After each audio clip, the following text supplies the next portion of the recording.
Now get ready for the time of your lives, cause you are now watching GAHCast.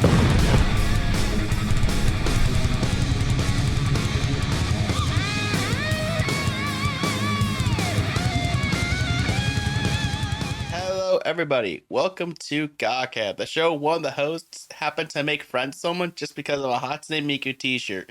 I'm your host, HydroWave99, and I'm joined here today with FluufAlpaca. How are you today? Good. I'm good. I don't know.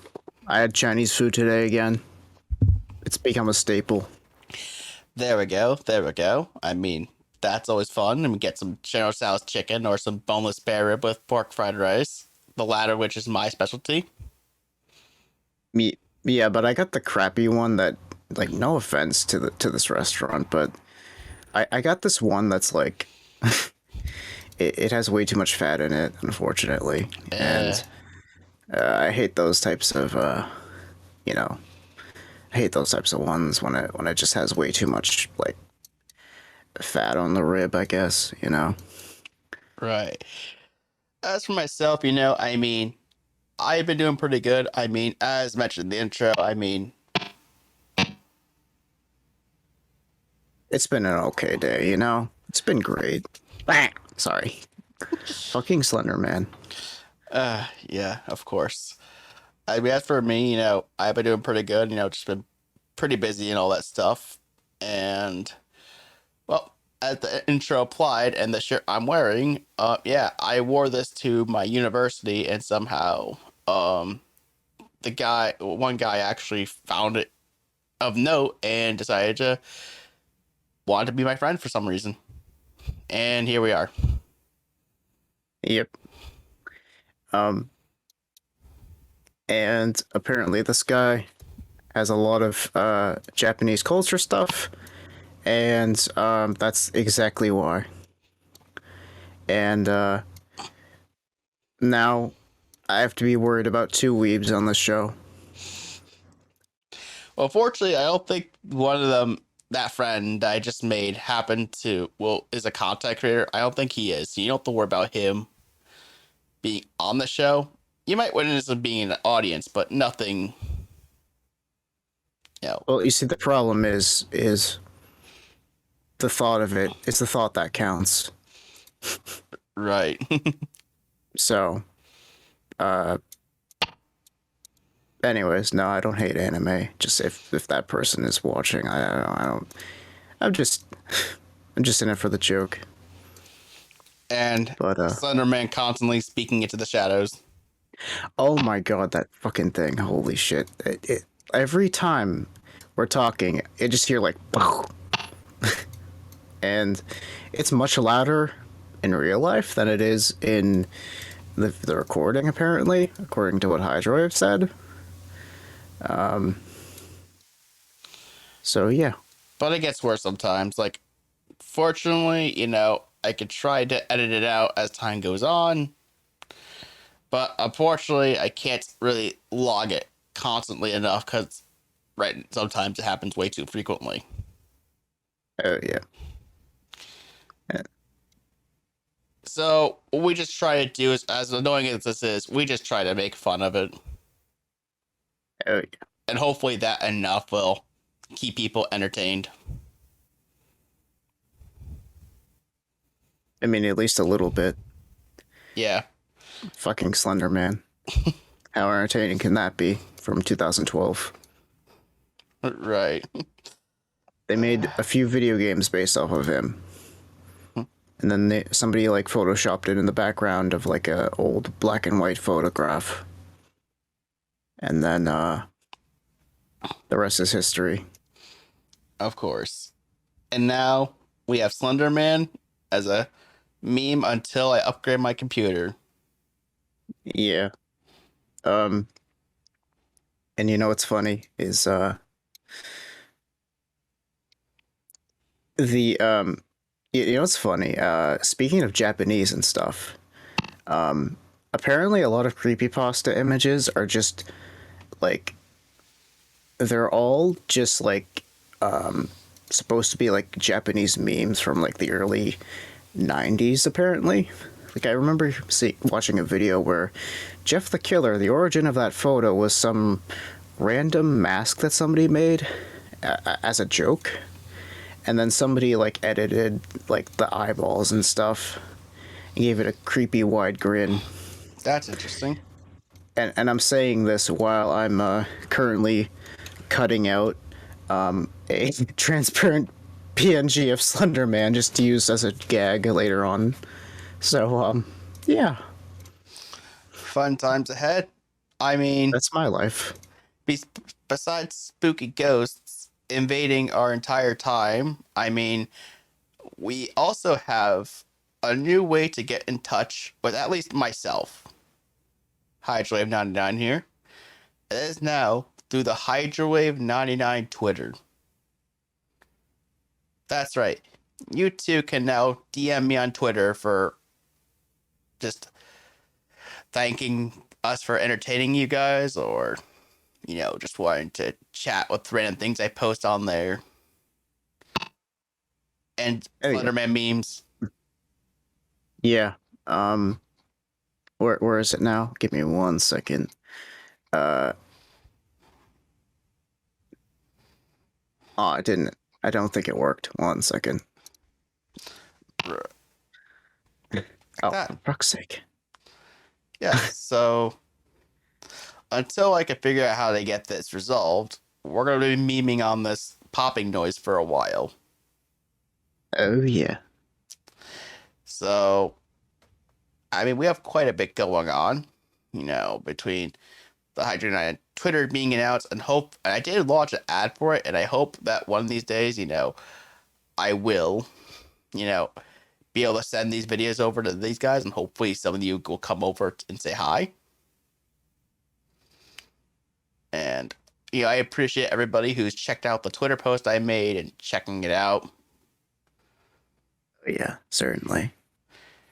And hopefully, yeah, that's all I can sort of say about that before rambling on. But besides that, and not having much else to talk about, other than the fact I also got some retro games, such as this lovely Super Mario game for the Atari 2600.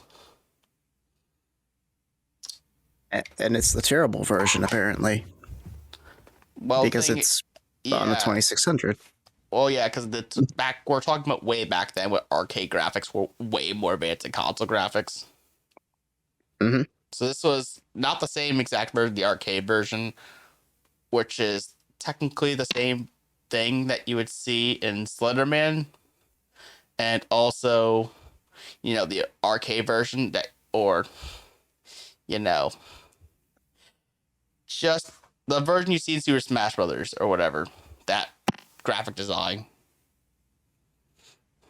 Yeah, definitely. And now I go to the arcade and all the graphics look like they're from the PlayStation 2. Yeah, literally. They don't have the budget they used to.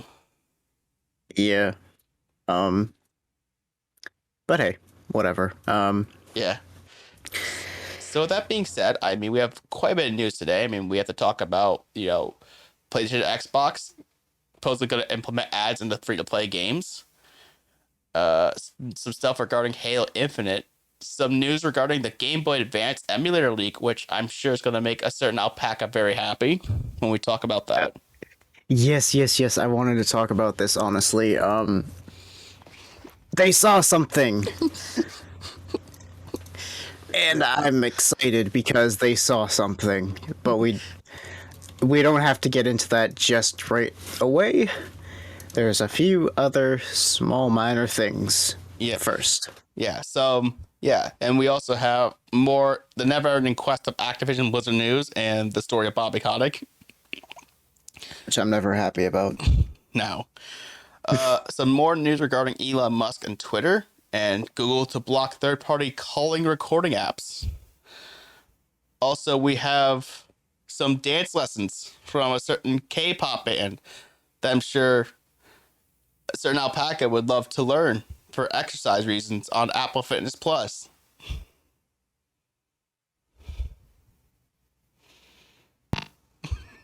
Don't start with the K-pop.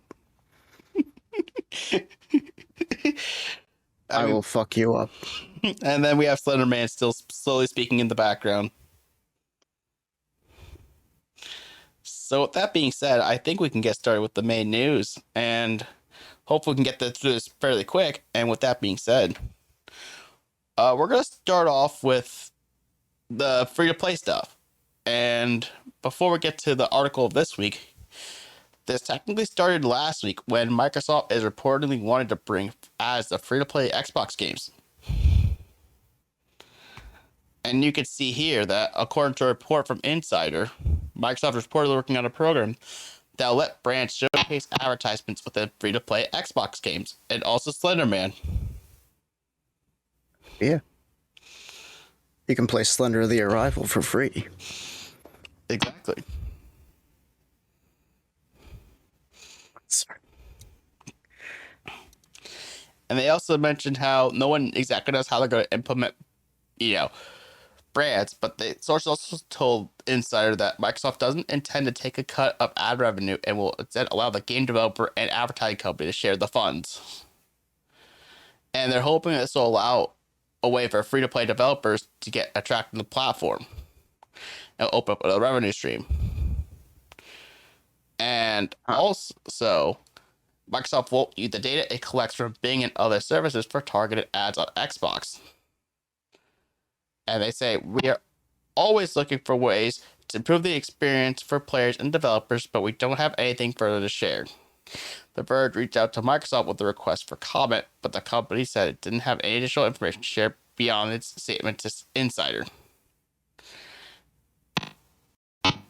Yeah, so other than Slenderman trying to be very vocal,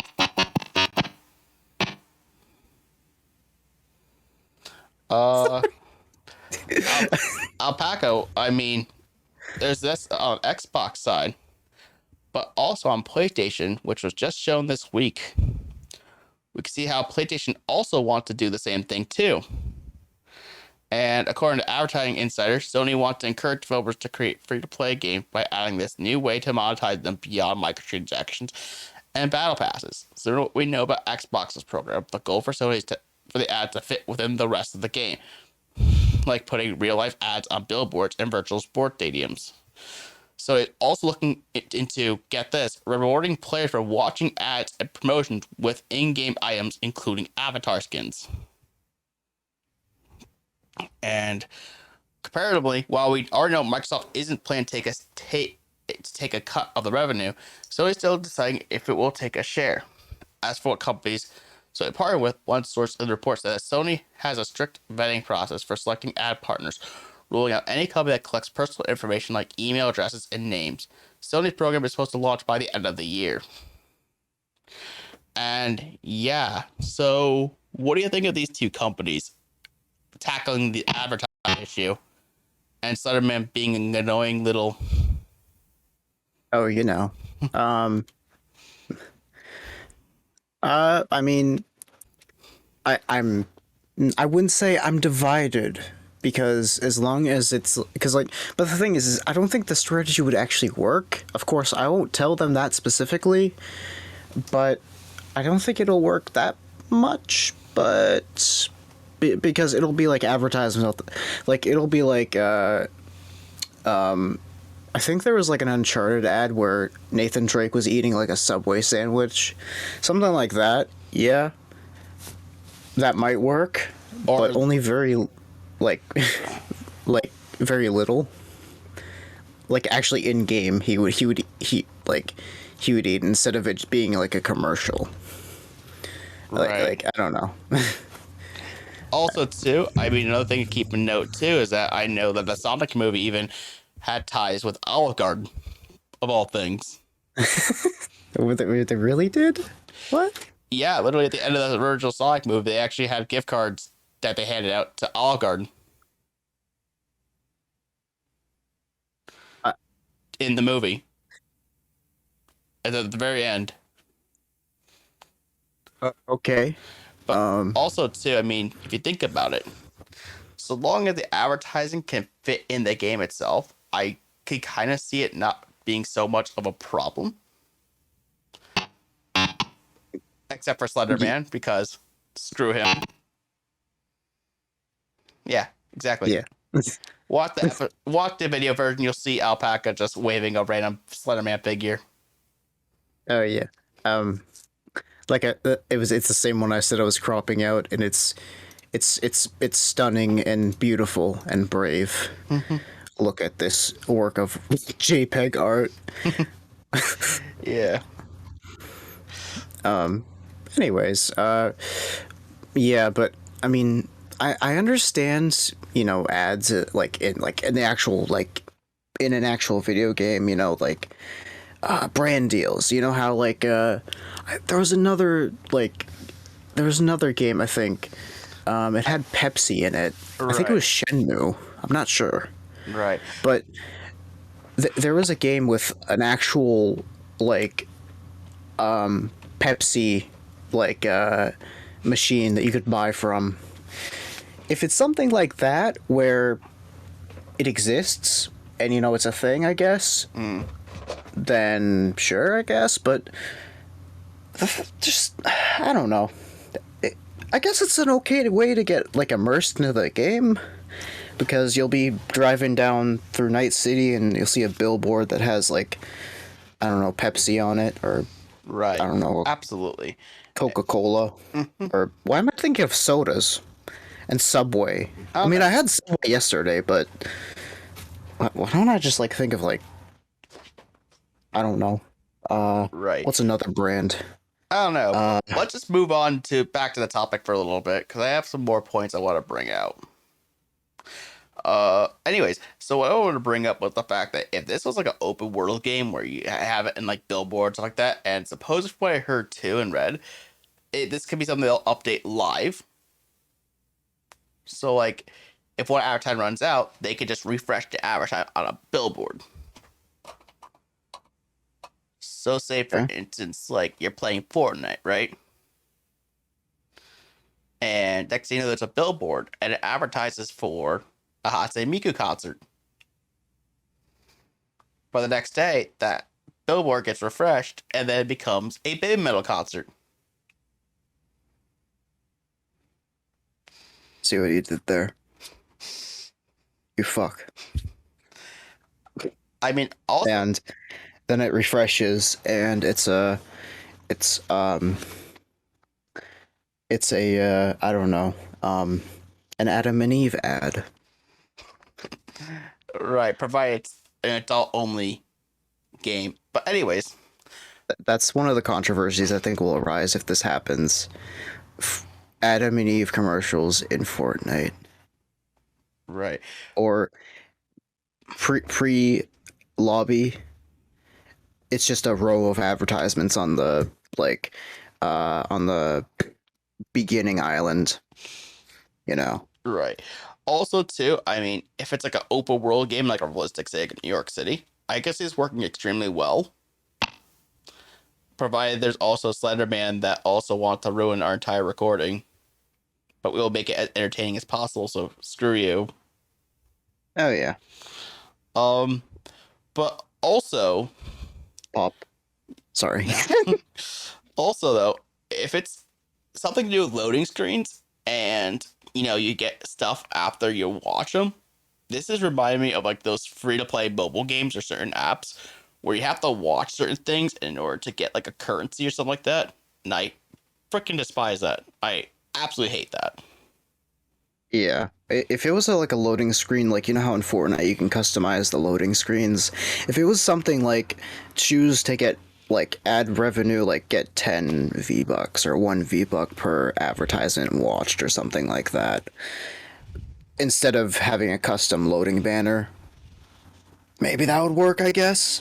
One thing though is if it's in an open world game, imagine if it was in a Far Cry setting, and the billboard is advertising I don't know, it's advertising what's a brand? Okay, it's advertising almonds and a certain type of almond brand. Nondescript, not an actual almond brand. But what if that almond brand is on a billboard right next to the bad guy of the game. And in this case, with Far Cry 6, the newest bad guy villain is a fascist dictator of a fake version of Cuba. So I could see El Presidente supports almonds. La Fascista supports almonds, dude. Right. But I mean, I don't know. I'm just thinking of all the terrible things. Yeah. Sorry. No worries. But overall, though, I do think this is a rather interesting thing to see, but I hope it just doesn't get too intrusive. Because if it's all going to be on loading screens, I mean, don't get me wrong, it may sound, like almost not invasive, but if it happens all the time and the currency also become the drag, then yeah, it's going to be very annoying. Yeah, I understand that. But, however, besides Slenderman also ruining the segment too, because he's going to be a villain throughout this entire episode and part of the last episode too, believe it or not. Sorry. Oh god. We have to talk about some Halo Infinite news because this game is getting more and more marred in controversy because, of a certain output of content that is lacking. And as we mentioned plenty of times, we both enjoy the gameplay of the game, but we just wish there was a lot more maps, a lot more things to do. Yeah, I love this game, but it doesn't have enough to offer me to call it something.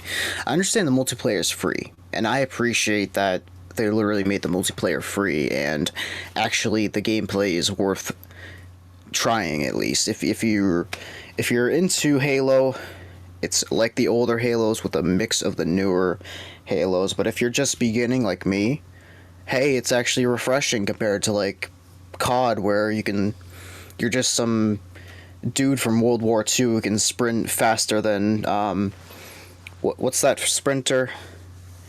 Usain Bolt. Like I can understand a super Spartan from the future. I fucking saw that. What? I just sprinted across the screen. What do you mean? I'm just gonna think it's Roadrunner because it was bluish, but who knows? It might have been another type of bird.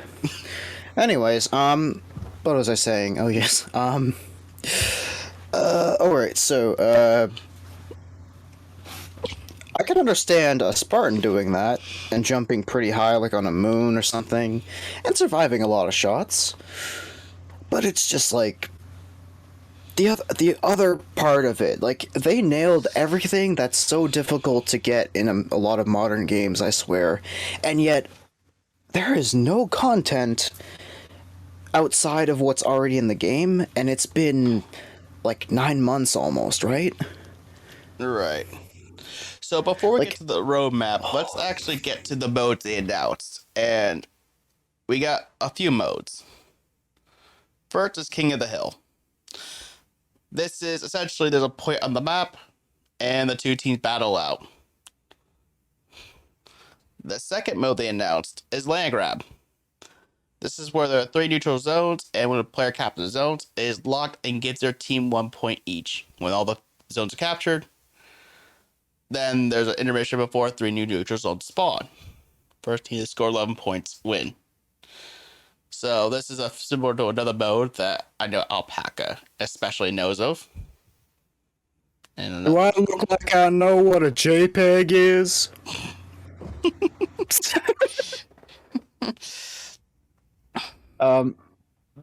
Yeah, I love King of the Hill. It's a great dry humor show. Oh, no, it's like domination kind of, but yeah. they move. Yep. And then lastly, there's the other mode. The one I think is the main highlight of this, Last Spartan Standing. This is a pseudo battle royale, but more of an elimination match, more so. And supposedly, according to rumors, they're saying there's going to be an actual battle royale at some point later. We don't know when. But essentially, this mode, what it is, it's a free-for-all experience with 12 players spawning on a big team battle map. And there's a comp 5 loadout and 5 respawns. Once you lose your lives, it's over. And as you get kills in the match, you can also upgrade to different weapons. Very much like Escalation Slayer. Right, for those who played But- older Halo games. But it's more like you have a certain amount of lives and you're on a big team battle, and it's survival of the fittest free-for-all with limited respawns. You get better weapons as you progress, and I don't know if you're forced to upgrade or if you don't have to, because it says they can. Yeah, It doesn't I mean think they you have have to. to upgrade. I Okay, think you because have like, to. I mean, I understand getting stuck with like the sidekick or getting stuck with like the HVK 78, I guess, but I wouldn't want to be stuck with like the M41. Right. Yeah, so I think these are all some really cool modes. My only issue is that for the last mode, there aren't a lot of big team battle maps. There are like only like 2 or 3. Yeah, And I can see why that get a bit boring. I mean, the change in gameplay does help. And of yeah, course, like we just mentioned, they have solid gameplay, but the map availability, I understand that. There's that desert one, there's the forest one, and then there's like there's another forest one. yeah, there's not The many. big pit. Yeah, there's not many, but I do think these are some good additions. I mean, any addition will help. I mean, once we get Forged, I think the lifetime availability of this game could then really skyrocket. Because you have to rely on 343.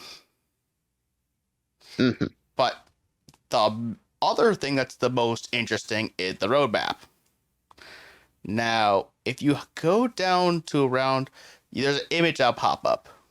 You'll see the image and allow you to click on the image and zoom in. No, Slenderman, you can't be part of this, so screw you. I mean, if you look at that, those warthogs, if you look at the blue one, it looks like Slenderman with a red tie, but it's actually two like dragons. I'm sorry, I had to point that out. That's But if you fun. look on that warthog in the front, it looks like an optical illusion, and I'm sorry. Whatever. Game ruined. Yeah, so click on the image and take a look at the roadmap.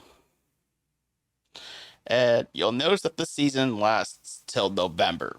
And this is supposed to be coming out in May 3rd.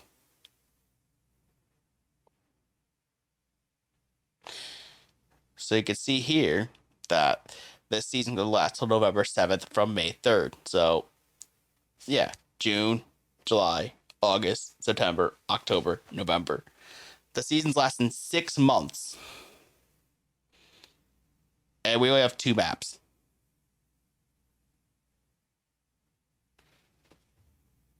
I want to ask you, so Catalyst, remember before how I mentioned that it looked like that Halo 3 map? Mm-hmm. Is now that we got a slightly different angle for it, does this look any more like it, or is it a completely separate map? It does still look similar to a Halo 3 map, but I think it's not the exact same thing. It's definitely not. Okay, then. It may be similar, but not exactly. And then we have Breaker, which, yeah, it's that map that's supposed to split in half after some point in time. But anyways, you can see down below there's a new battle pass, a new, entrenched fracture event, campaign network co-op. Supposedly it's going to come out late August, which that's going to be a while away. Oh yeah. And also, It's like, yeah, look at this. Campaign mission replay, late August. Forge open beta, September target. Ouch. of course they have to put target. Mm-hmm. Ouch. So we're not going to see Forge till September. So again, June, July, August, September. 4 months. Yeah. If I did that binary finger counting, 1, 2, 3. I'm not going with my middle finger, but middle finger is 4. Oh. Okay And- then. But You Anyways, know, I didn't y- mean to sound harsh because Halo Infinite is truly a fun game to play. I really enjoy it. But yeah. Personally, I think it's gonna be like a Halo 2 sort of situation. I heard that game came out like it was delayed a lot, but it came out like fine wine. mm, And um, in that video that I was watching about it, it was compared to Destiny 1, where Destiny 1 was like um quite rushed. I yeah, don't know. I don't have any time to explain why I don't have time to explain, so yeah. it's okay. But yeah, looking at this is a very slow output of content. And I swear to God, I hope that 343 is able to hire more staff. I mean, don't get me wrong. I wish the staff the best in trying to make this game as amazing as possible. And with the Oh core yes. gameplay as good as it already is, I'm sure they'll make it wonderful. But I hope that they'll be able to add more maps soon beyond the two that we see here. I wish there was like 10 more maps. Hmm. Because the problem is, yeah, you have the great gameplay, you're starting to get a lot more modes. We just need maps. Yeah. If you had like 10 or 20 more maps, maybe 10, like 10 small arena maps and 10 big team battle maps, I feel like that would go a long way. Yeah. So personally, I think like like six months is a long time, and only two maps. That's a bit. That like these maps better be spectacular. Personally, I feel like though what they should do is, with 6 months, give or take with going home and doing off time breaks with employees, I guess, whatever. Let's say we're really giving them like 4 months maybe or something. Personally, I'm just like I think they should spend those months at least, make one really good big team battle map or two maybe, and spend time with four smaller maps that are, that still have that Halo theme to them, but aren't like, not ones that are just okay. I mean, good map design is, you got to be a bit more inspired, but I mean, just like having a soda can on a desk, you could easily turn that into a map with a little bit of inspiration.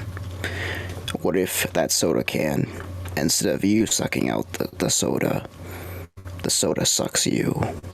Absolutely. That is one way to look at it. And hopefully, once you get that Forge mode, then Alpaca can totally make that map a reality. Yeah, without a doubt. Honestly, Mm-hmm. um, I Right. mean, that's really all I got. I wish the best for the game. I love the gameplay, but I need a reason to go back to it that isn't just like Slayer with, of course, we gotta kill people with the game, of course, but have something a bit more to the objective, I guess, or instead of just a bunch of Slayer modes. Right. I hear you. But one other thing that happened this week, too, is the fact that Nintendo was hit with a labor complaint. Oh, And as we can see here, it's saying an unnamed worker is alleging that Nintendo and a firm uses for hiring contractors violated their legally protected right to unionize, according to a new filing with the National Labor Relations Board. And some people are wondering, why does this matter? Well, according to this article here, this complaint, which filed on Friday, brings one of the most successful gaming companies into the increasingly active conversation about workers' rights in the sector. Think how Activision Blizzard prevented Raven from unionizing. mm-hmm. And as you can see here, the allegations state that Nintendo of America and global hiring firm Ashton Carter engage in concerted activities and make coercive actions against a worker interfering with their legally protected right to organize. The exact claims of what happened are unclear because the publicly posted docket for the complaint lists broad changes but doesn't describe what is said to have occurred. Also, too, it does indicate the allegations are likely to include claims of surveillance, threats, retaliation, and either a layoff or refusal to hire. Also saying Nintendo America, which is based in Redmond, Washington, is a division of the Kyoto-based gaming giant. Yes, we know that. And yeah, just looking at this, I mean, this is a pretty severe complaint. Yeah, because isn't unionizing, although it's, a bit of a no word for like the CEO higher ups, it's a thing you can legally do and create, right? Like without any sort of like attack against it or retaliation, I guess, right? Correct. Yeah, and yeah, so it's to mention how Nintendo has, at least publicly, largely avoided any of the scandals rocking the industry, which obviously includes a certain company that has a CEO that, he likes to roast on. Yes, I love to. Mm-hmm. Even though,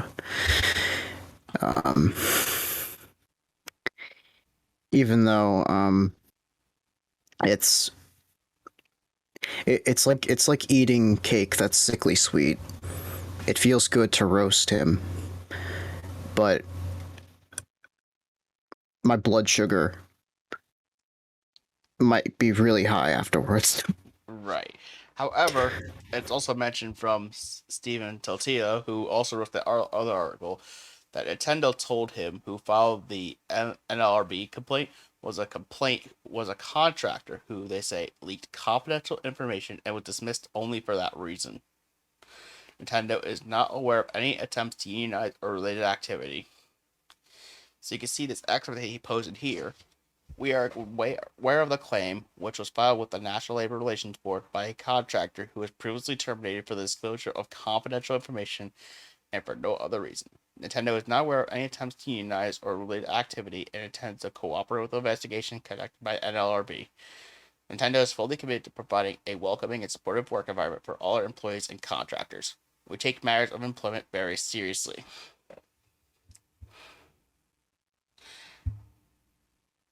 And yeah, you can also see that. And I'm also happy here. Yeah, so essentially, he says that apparently there's a lot of people who reach out about Nintendo since Tuesday's labor complaint story, and more reported. But yes, what do you think of all this? Who do you think is in the right in this situation? Well, if it is completely true that this person, would leak something confidential, that is like, of course, they are in the right to dismiss, especially a contractor, like somebody who's not really, it's more of an odd job sort of thing, right? Mm-hmm. So I understand that, that's almost like having somebody work for you, and then they're like, oh, yeah, by the way, doxes, and then leaves, blocks from all social media and stuff. Yeah, that's a bit, Of course. it's a bit suspicious, but if it's to meddle in a possible effort to unionize, then of course, yeah, they're in the wrong when it comes to Nintendo. I did look a bit more into the comments, and some people are theorizing about how a certain something that's happening that we're going to talk about after this might have collided with, but I'll talk about that afterwards. But the gist of it is what has happened in this next article that we're going to talk about happened before, or happened after this person was fired. Right. So Let's get to that now, and that is yeah, that apparently the Nintendo's official Game Boy Advance emulator for the Switch leaked. And we can look at the first image here. Oh wait, I shouldn't show this, but yeah. I should oh yeah, clarify that I'm gonna probably put a demonetized box over this, but we don't want to show anything that could potentially be a leak. So we'll link to the sources down below, but just know that this is all stuff that we will not, show on screen. yeah. We're not gonna show it on screen out of, I wouldn't say respect, but out of fear that something could be taken down purposefully, which would be an official emulator of some sort. We're going to censor all this, but pretty much what this shows is a few things, a few certain some things, like a Game Boy Advance emulator for a certain console that they have, an official one. And if you go down in the description and click on the link for Trash Bandicoot status, if you look at the kind of, just before the bottom left, you look up a little bit and you might see a little something that Okay, so Golden Sun. If you don't know me, this game was, I wouldn't say my childhood, because there's a lot of things in my childhood, but this is one of the games that I loved for some reason.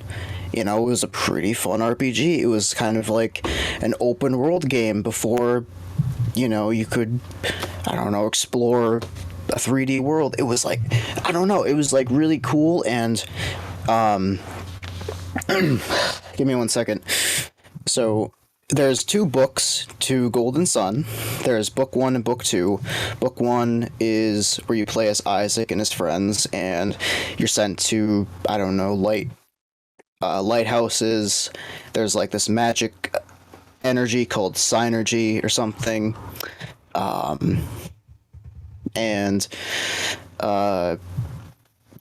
don't know. There's a few like more mature elements to it that are like, I don't know. I love the game, and when you're done with Golden Sun Book 1, you get a password, and you wait 2 years and you buy the Lost Age, or you buy it right now because it's not 19 something or 2000. And then on the Lost Age, you input that password, and later on, when you meet up with Isaac, because you play as one of the semi-antagonist protagonists, and if you meet Isaac later on in the game, everything that you had in Golden Sun 1 is carried over automatically. And so there's that.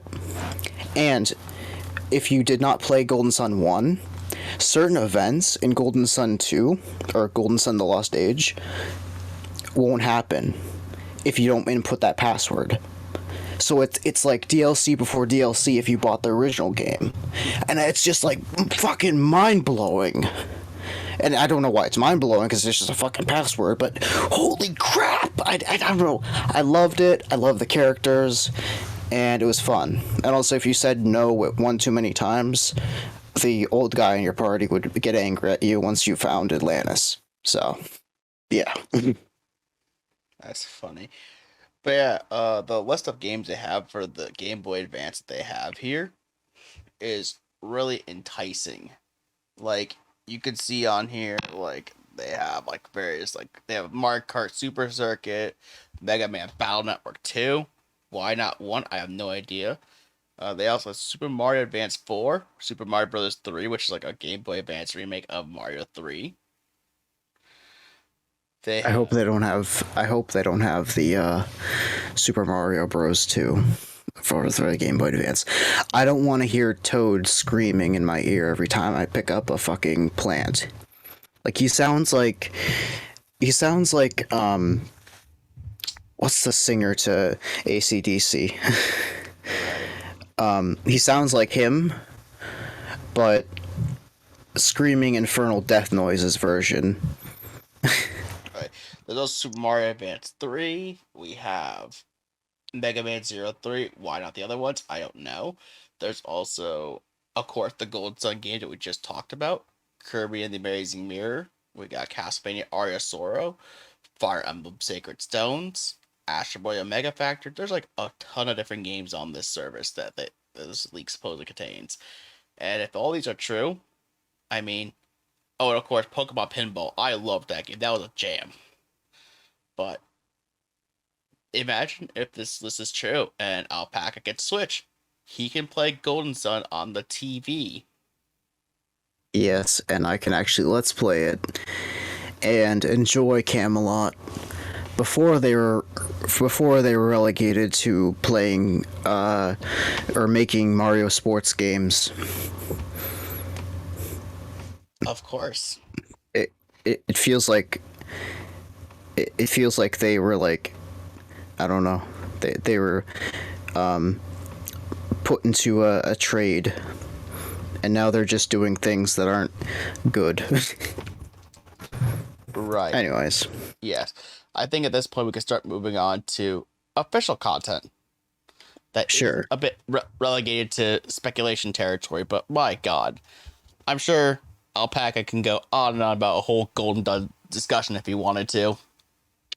Oh yeah, without a doubt. I that, and I also want to bitch about how the wind mountain, whatever it was called, in the desert. I think there's like a wind mountain, and it was like a maze, and I hated it. And I'm sure everybody else did too. But speaking of mazes, Yes, we have to talk about how Sonic Origins got announced. And personally, I am very excited for this game. I am a huge Sonic fan and a nerd, and seeing these classic games, which actually the Christian Whitehead versions, which actually are the enhanced versions of these classic games that have like additional features and stuff like that, is really exciting. Let alone Sonic 3 Knuckles, because that game hasn't been brought over to modern platforms in a while, actually. and the maze part, we'll get into, but even though I never really played Sonic that much, I think I played like a plug and play battery operated one where you plug the controller into the AV like ports on the TV, and it was Sonic and Knuckles. But I think that was like a bootleg, to be honest. It's in a sense game preservation, but with a redefined aspect to it, not too dissimilar to, well, any other old game being ported to to the PC or such and such. Right. But let's just scroll down a little bit here, because as you can see, you've got some new animations and new artwork modes and all this other cool stuff. I mean, I'm really excited for this. And then you get to this lovely little chart. Which is the maze. What is this? Why is there DLC in my Mega Drive Genesis fucking... What? What the fuck? Yeah, so let's just try to weave this maze a little bit for those who don't know what's going on. So What were they thinking? Sorry. literally, as you can see here, so we're just going to disregard these two things here for now. Then just know that you get, for the standard edition, you get the main game, and that's about it. But by puring the game, you get 100 bonus coins. you get mirror mode already unlocked, so you don't have to actually play the game in order to unlock it. You just get it right away. And you get this lovely little letterbox background. And then, oh yeah, just note that Deluxe Edition comes with everything. So you don't have to worry about this as much. And eventually they're going to do what they call the Premium Fun Pack. This comes with hard missions, the letterbox background, character animation in the title menu, camera controls over the main menu islands, and character animation during music islands. And then the classic music pack is entirely separate. But again, if you get the deluxe version, come with everything. What's the cost for pre-order? Oh my god, it's $40. Now what about digital deluxe? Pay $5 and you get all the DLC. Oh wow. I feel like I'm at like the water park. Right. I got the season pass. Sorry. For me, I'd probably get this for... I might buy this 3 times. Get one for my Xbox, one for Steam, and then maybe when the Switch version's available, I'll get it for Switch as well. You're a fucking madman. Or maybe at least 2 times. Yeah, at least 2 times. The Steam version's a maybe, but I'll definitely get it for Xbox and Switch, probably. I would get it for the Steam and the Switch, not the Xbox, because at least with the Steam, you'll be able to play it when your Switch is outdated and so is your Xbox. Just saying. Right. You want to set it up like that Genesis you have over there.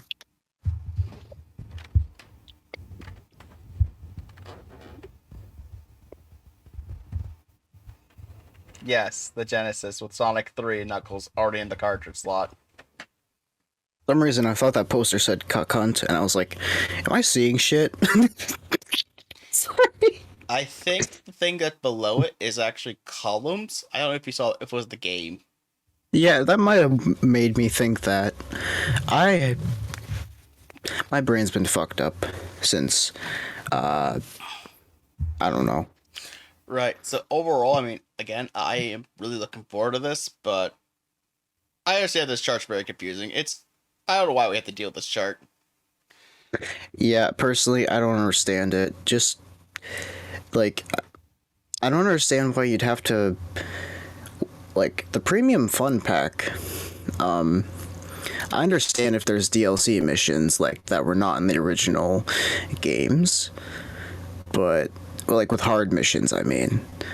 But if they're just, like, a hard mode for the original levels, like, I mean, mirror mode is kind of that already, right? Because mirror mode is just an inverse of the levels. Right, but however, you can unlock that in game. Yeah. So, what are hard missions? Are they like a separate thing? And yeah, as far up here, excuse me. If you scroll up a little bit, see how there's a mission menu? Yeah. That's what that is. They're bonus tasks you can complete. Okay. You can see it right in the second row, second column. Yeah. That's what the mission mode is. I see. But yeah, overall this is pretty cool. But I mean, obviously, this almost doesn't matter for Sega because they're getting my money anyways.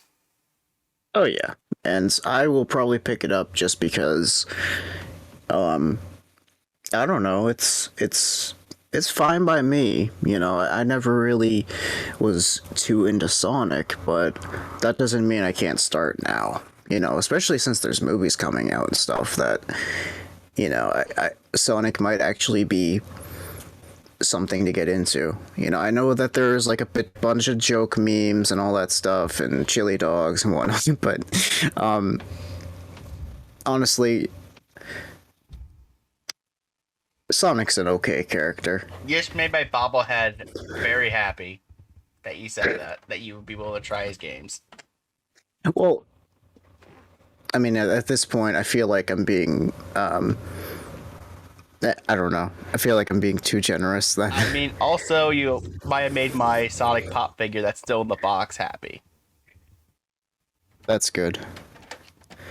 You know, I have yet to watch the video, but I think a certain someone that I like hates Funko Pop figures, so I gotta watch that video afterwards and roast it even more. I'm gonna DM him on Twitter and ask him, "Hey, Mutahar, do you hate rubber duck anime too?"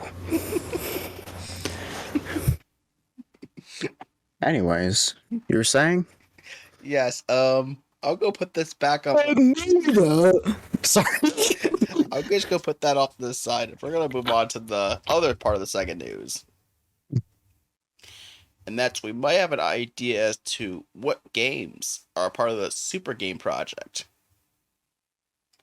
Oh yes, this. So the rumors say that these two games are Crazy Taxi, which that's gonna be a fun one to see how they're gonna make that big. Yeah. Sorry. And then also, if you scroll down somewhere around here, there's also Jet Set Radio. Let's see, where is it? Let's see. And guess it doesn't specifically mention. Oh yeah, Sega creating big budget reboots of past hits, Crazy Taxi and Jet Set Radio. And they mentioned that the Crazy Taxi is still 2 to 3 years away, despite being developed for over a year. So it's gonna be a while before we see this potential game. But there's 4 games supposedly, which means, I mean, one of them could be Seaman Breath of the Wild. You're a son of a bitch. So maybe yes, actually. Alpaca, what do you think will be the new super game that Sega and Microsoft are developing? Seaman, Breath of the Wild. Anyways, They also said one of them's a first-person shooter too, so that could be interesting to see. Shadow the Hedgehog, Relive and Reloaded.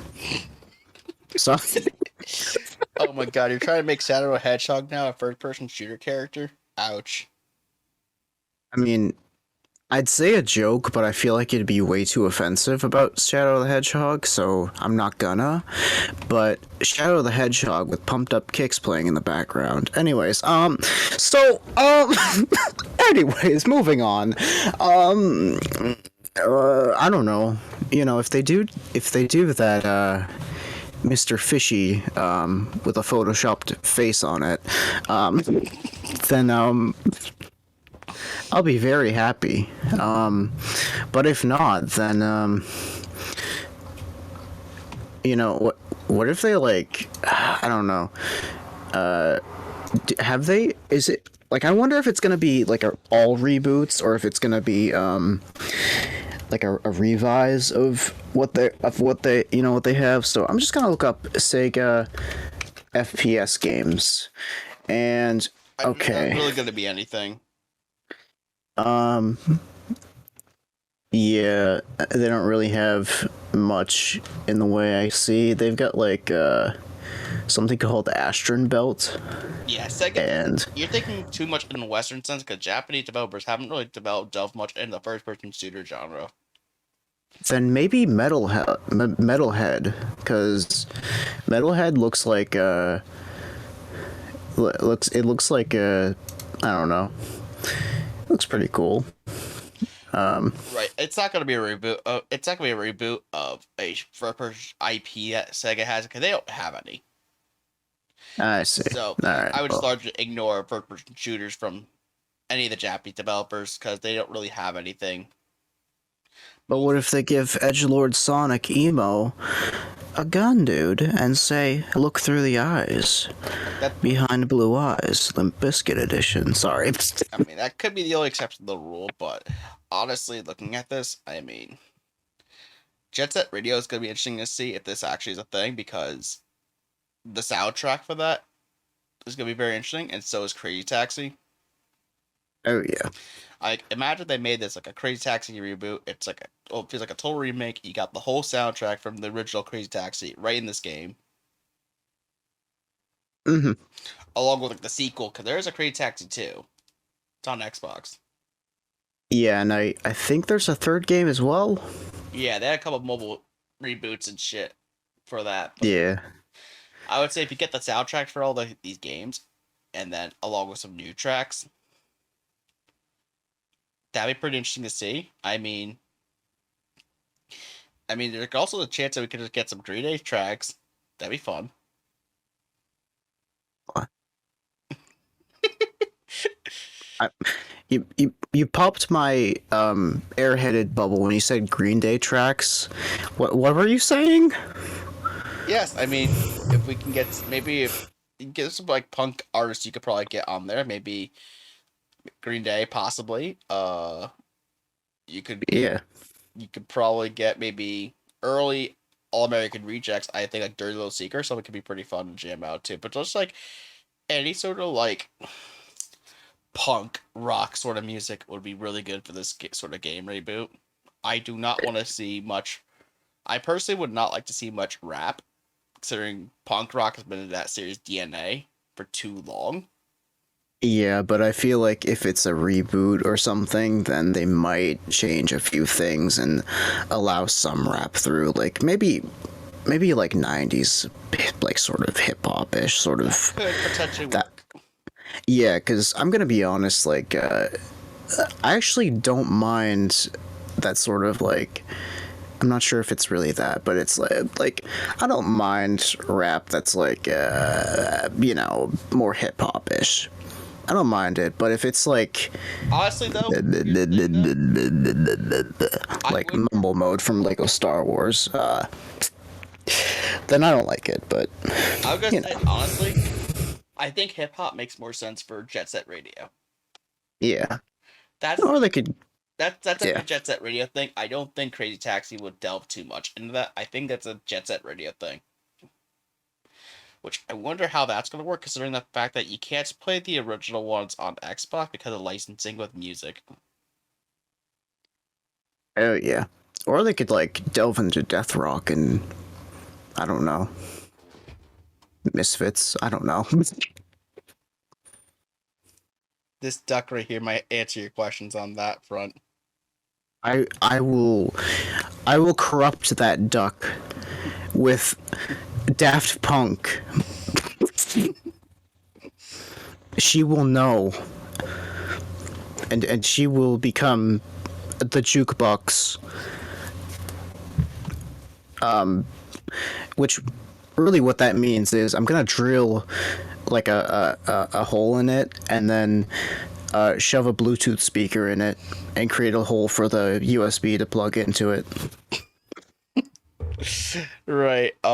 Well, maybe we might not be able to, I mean, then again, these games could potentially be preserved with new modern grading from our good friends over at WATA. And by good friends, I mean rip-off artists. I'm giving you an F. F in chat, bro.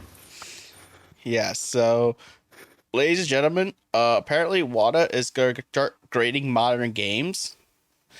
And it's going to include 7th generation on video games.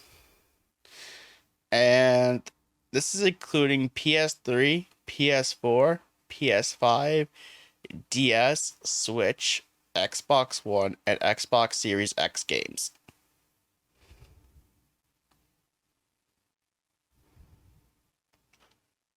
Yeah. I don't know why this is a thing. I mean, I can understand maybe the 7th generation, considering a lot of those games are starting to become less common. But why? Money. Yeah, that. It's... And probably like money laundering, I don't know. Yeah. I mean, I don't know why that's a thing. It's stupid.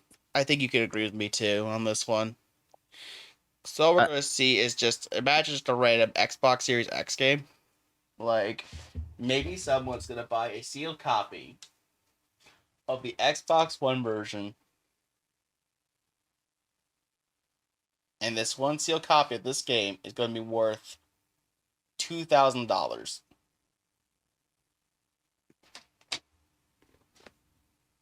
yeah. Now,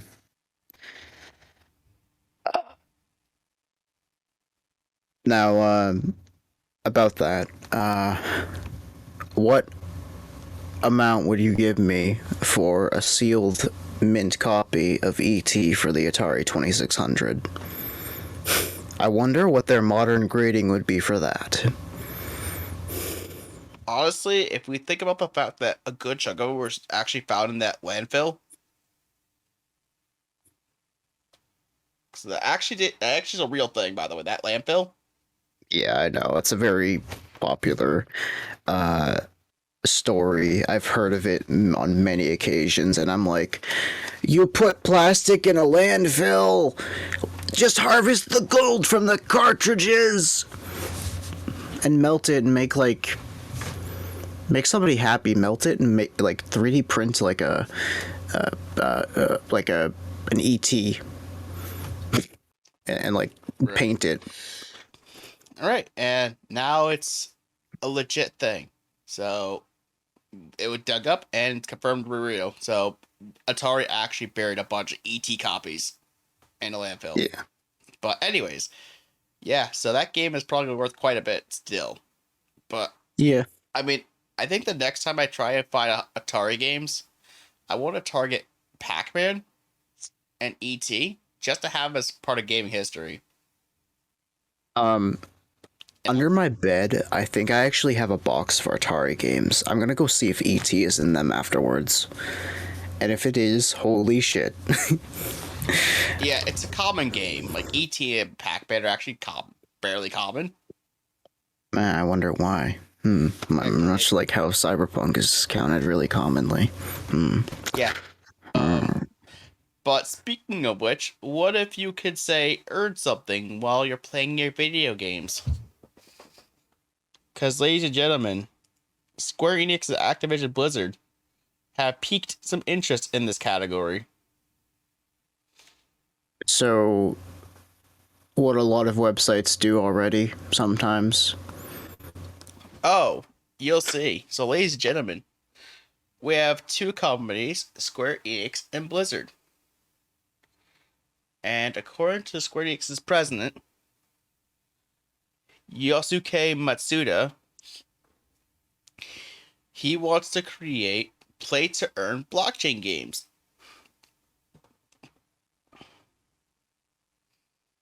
Because in a new interview with Yahoo Japan, he said he believed that focusing only on traditional games would not be enough for the company going forwards, and described his vision for titles in which users would create content and be rewarded for their work. And apparently he's previously said that Square Enix could create its own cryptocurrency. And they mentioned, in the future, we'd like to try our hand at providing autonomous game content. Until now, in most games, we provide the content as a finished product and the players played that content. However, there are a certain number of players in the world who want to contribute to making games more interesting by creating new settings and ways of playing. And then he also added, in the future, we want to utilize the power of these people to create games that will continue to evolve. If instead of relying on goodwill, we can also provide incentives to those who contribute to the development by utilizing technology such as blockchain, one of Alpaca's favorite words. No, it isn't. There's a possibility that innovative and create interesting content can be created from the ideas of users. Yeah, so I mean, looking at Square Enix here, they are full speed ahead on this. We aren't seeing what they are doing now, but I have a feeling within the next year or two, we'll fully see the fruits of their labor. Yeah, I can't wait to play Final Fantasy XIV online while also having Cloud be mining I mean, not Cloud, whoever I don't know. I'd love to play Final Fantasy VII, and as long as it's connected to the internet and it's online only, I can now, instead of actually playing the game, have Cloud go into a coal mine and mine Bitcoin.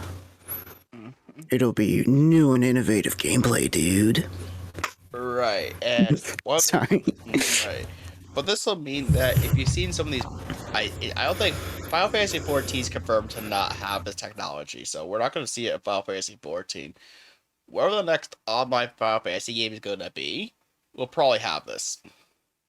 Yeah, we'll use our Buster pickaxes and mine the Bitcoin from Final Fantasy 23 coming this fall. Not really. Right, I have a feeling that if Final Fantasy 16 isn't, because I know Final Fantasy 16 is an offline game, but if it's Final Fantasy 17, that's going to be the online one. Oof. Yeah. Sorry. Yeah, but I'm sure they're going to come up with their own IPs or whatever to make unique blockchain games. Like, hey, Yeah. you play this certain thing, you get this little reward, and this reward is something you can add to your OpenSea wallet. Yeah, I guess that's okay. It's just I don't want to agree to somebody, you know, what I mentioned earlier was how websites mine your like GPU for Bitcoin. That was like a JavaScript thing, I think, like back in like 2017. And like it got a lot of light to it. So I'm like, what if these games will do the same thing as that? It's like, oh, the headaches. Do I have to accept the terms of service on that? Right. Also, Blizzard. No. No. God, no. So, as spotted by Game Rant, several players were asked to complete a YouGov survey this weekend that mentioned the polarizing technologies. One section of the survey. Polarizing technology. What the fuck? Polarizing. Is that the fucking word you describe this? It's a fucking secure socket that's just like, oh, hey, this is worth value because we say so. Watching as Alpaca goes insane and Slenderman is not going insane in the background. But anyways, one section of the survey asked participants how interested they would be if crypto NFTs were introduced to Activision Blizzard properties, along with more conventional features such as crossplay, VR, and subscription services. Crossplay, yes, do it. Yeah. We'll be able to trade Bitcoin over the, I'll be able to buy, I'll be able to buy this new crazy taxi on my Nintendo Switch from my PC. However, it'll be amazing. Mike Ibarra, who is the president of Blizzard, not Bobby Kotick, that's the president of the overall company, but Mike Ibarra is the president of the Blizzard division. No one is doing NFTs. Yeah, responding to the story, Blizzard president Mike Ibarra has claimed the company will not launch NFTs. I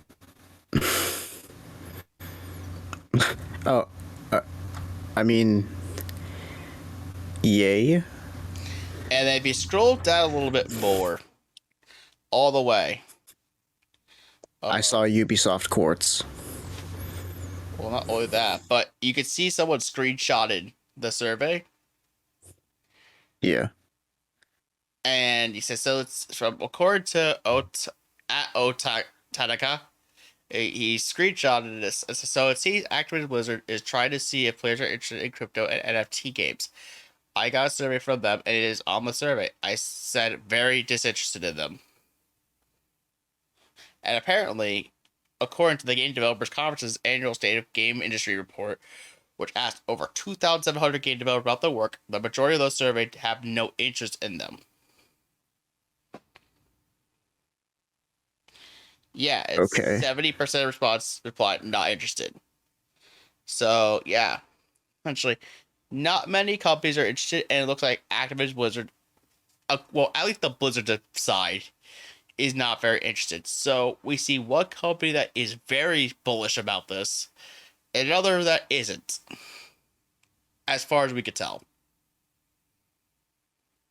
Okay. So what do you think these two contrasting tales of Square Enix and Blizzard?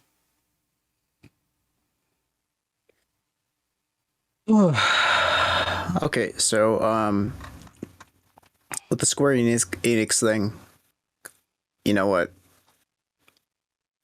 I guess it's okay-ish, not really, but whatever. I guess. I mean, if I'm earning something from playing a game, it's not what a game is. Kind of, you're doing a repetitive task with slight differences to earn something.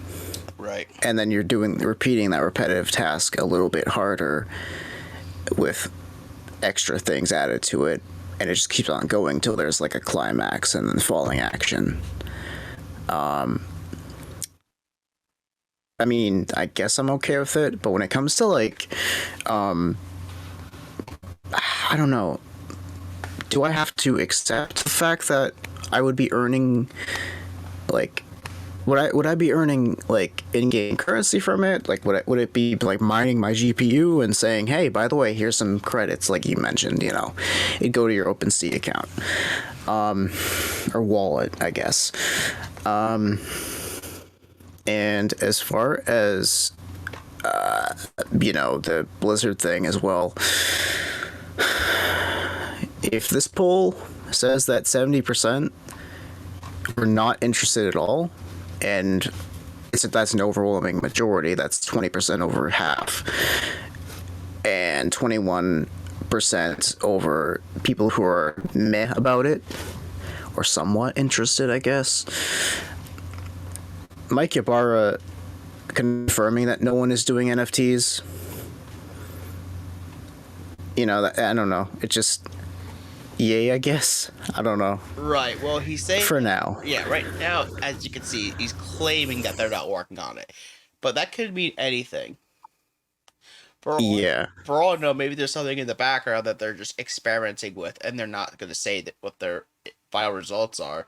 Unlike Ubisoft, who's been very vocal about this, and at Square Enix as well, and Konami and Atari. Maybe they're waiting for the tide to shift a bit, so NFTs are less of a hated thing, thanks to Ubisoft being a bit too pessimistic and very stuck in this is acceptable sort of thing. Like, they say that these people are very passionate, and they're so passionate that they hate it, sort of thing, which, I mean, yay, I'm glad we're passionate about hating things, I guess, but that's not a good thing, actually. Oh, definitely not. I don't know. Right. I mean, at least they're not I guess censoring, like critical things that could be legal, I guess. Yeah, so let's get on to this next, continue the Blizzard talk, and this time we're shifting from Blizzard to Activision Blizzard the entirety. Okay, never mind. They are censoring critical legal information. Shit. Yeah, so let's get on with this. So you can see this woman, Sheryl Sandberg. She is the chief operating officer of Facebook. And supposedly what happened is that she was reportedly part of a pressure campaign to prevent Daily Mail from publishing an unfavorable report about Activision Blizzard CEO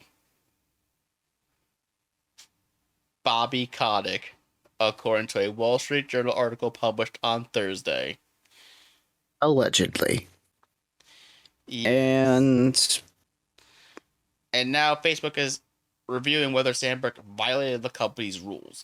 Sandberg and Kotick were actually dating at the time, and that she reportedly contacted the digital edition of the Mail in 2016 and 2019 about shelving a story about a temporary restraining order from a former girlfriend of Kotick's obtained against him in 2014.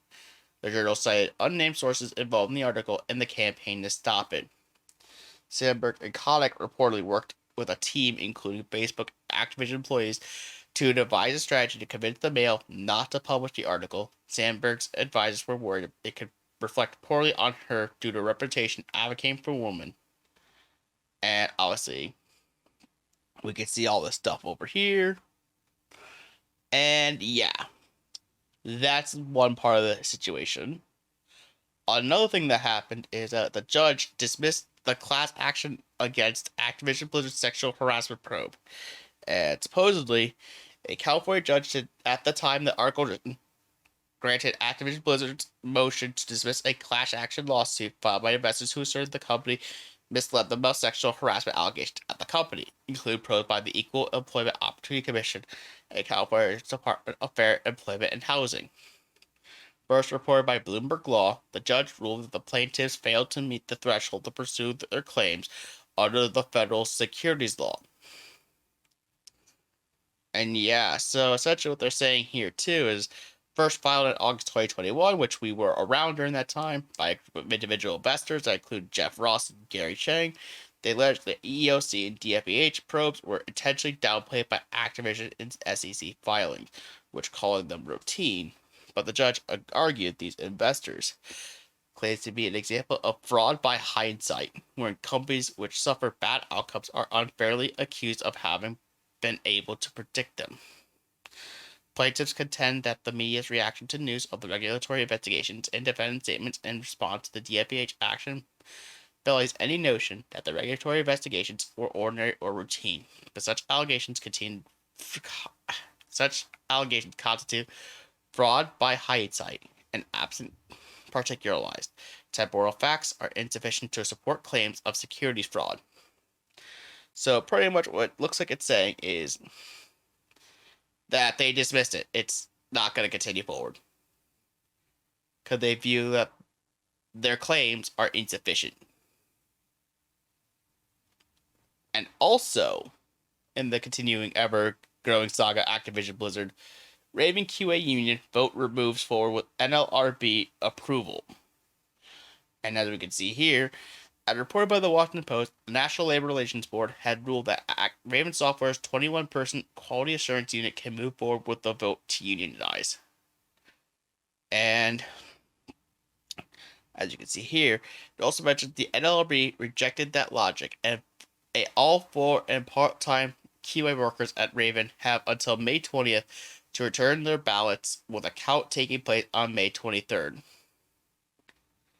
And they said that the Raven studio head, Brian Raphael, indicated to staff that the company would host a town hall regarding the process. I mean, yeah, look at all this news. I mean, what do you think of all this stuff that's going on with the company? I don't care. Okay, so the first thing with the Sandberg thing, I mean, so this is somebody, what is it?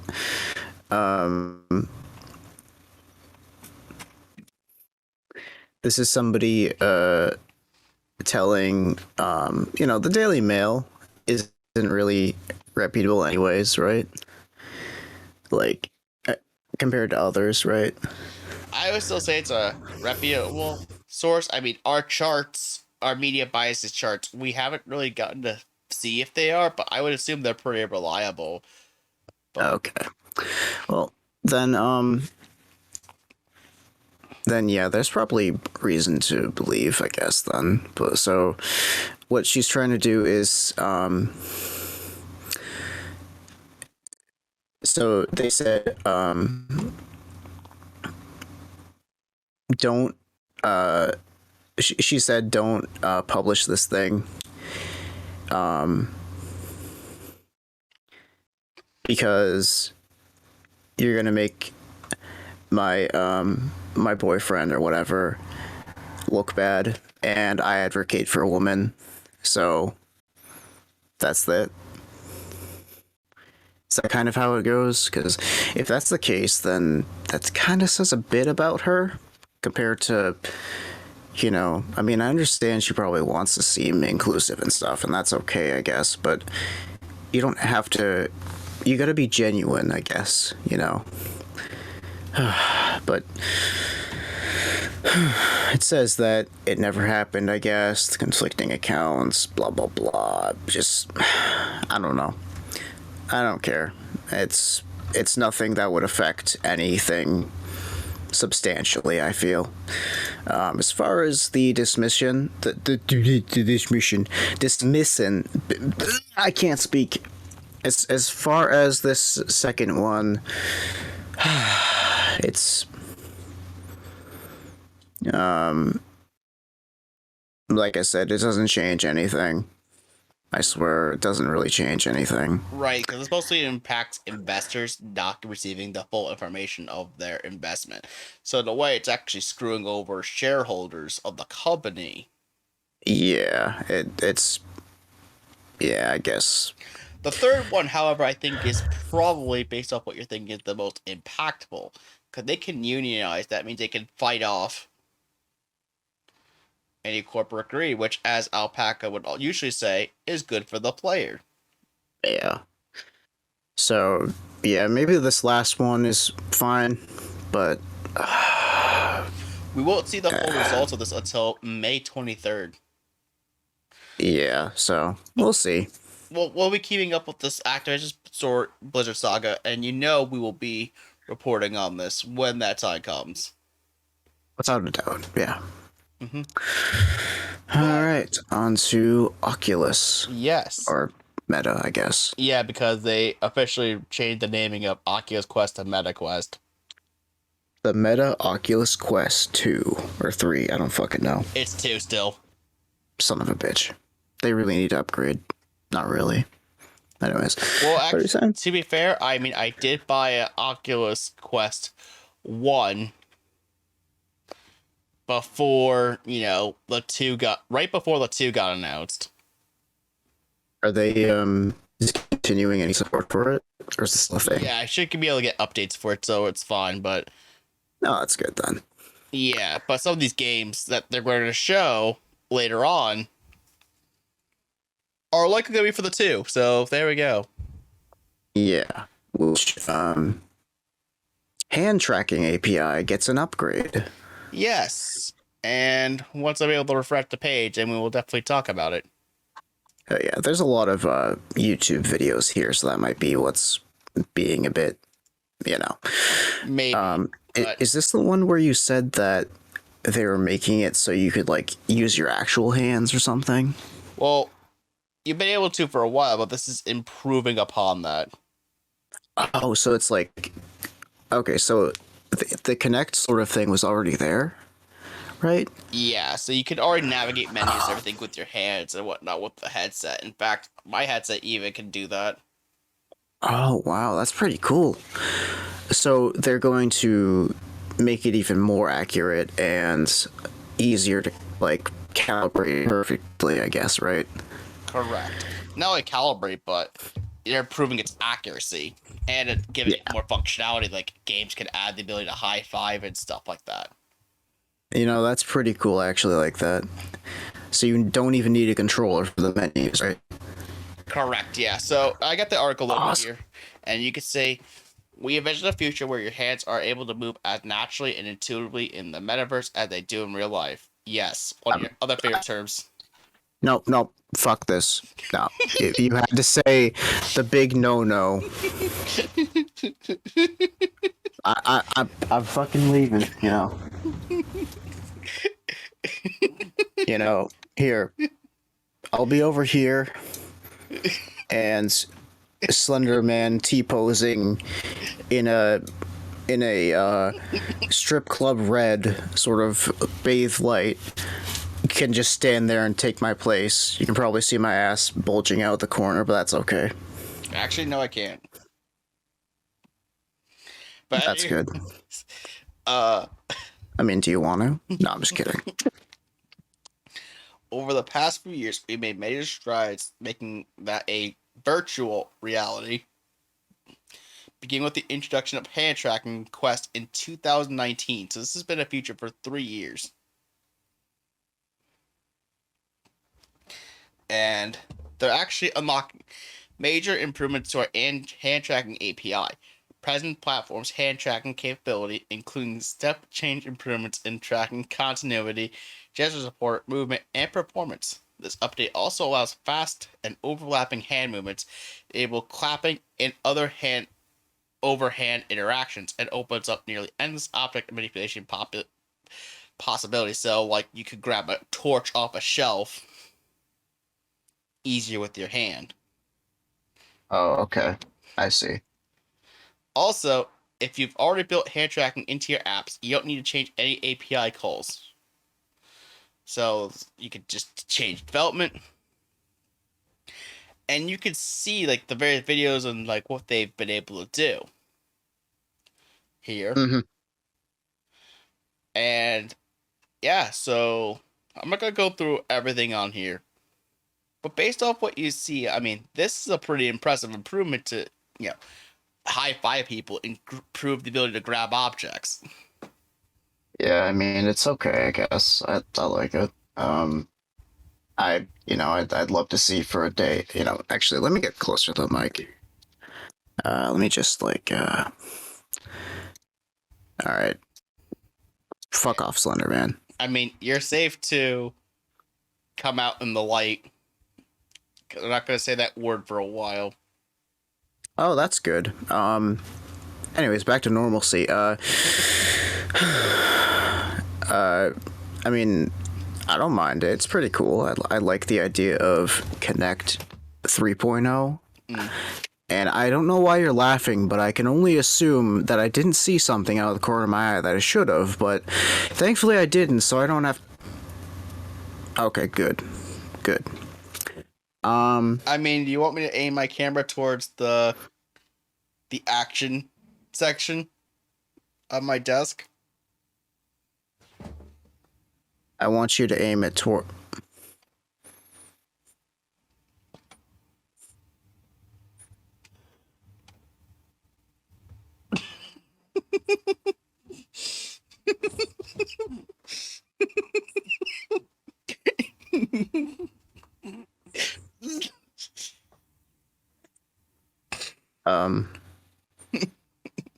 Hi there, mister.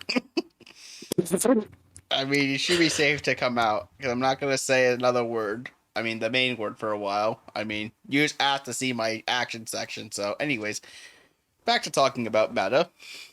Yeah, back to talking about this. So I like the idea of the Kinect. The Kinect was just as because it's a similar end to what the means is, because this isn't a Kinect, but this is similar to how Kinect works to the end user. Hand gestures and stuff. I like the idea of the Kinect. I've never been able to actually truly use it, but I feel like the idea of it is revolutionary, in the sense that... I used it on the 360. Awesome. Have you ever tried it, and how good was it for you? Like, was it mind-blowing in a sense? It was pretty interesting at the time. I mean, there was an interesting little boxing game I remember I played on it, and that was actually really enjoyable. I see. But I feel like if the Kinect wasn't a bit of a failure in a sense, because I feel like the Kinect, now it's been relegated to a TV sort of company called Sky something, and I love the idea of it, because it's like being able to have a thing physically see you and be able to track your movements, in the sense of being able to interact with the actual environment in a game. Like, of course, you won't have that tangible sense of touch, except for maybe like a wrist strap on your hand that vibrates, I guess. But I don't know, I still like the idea of it.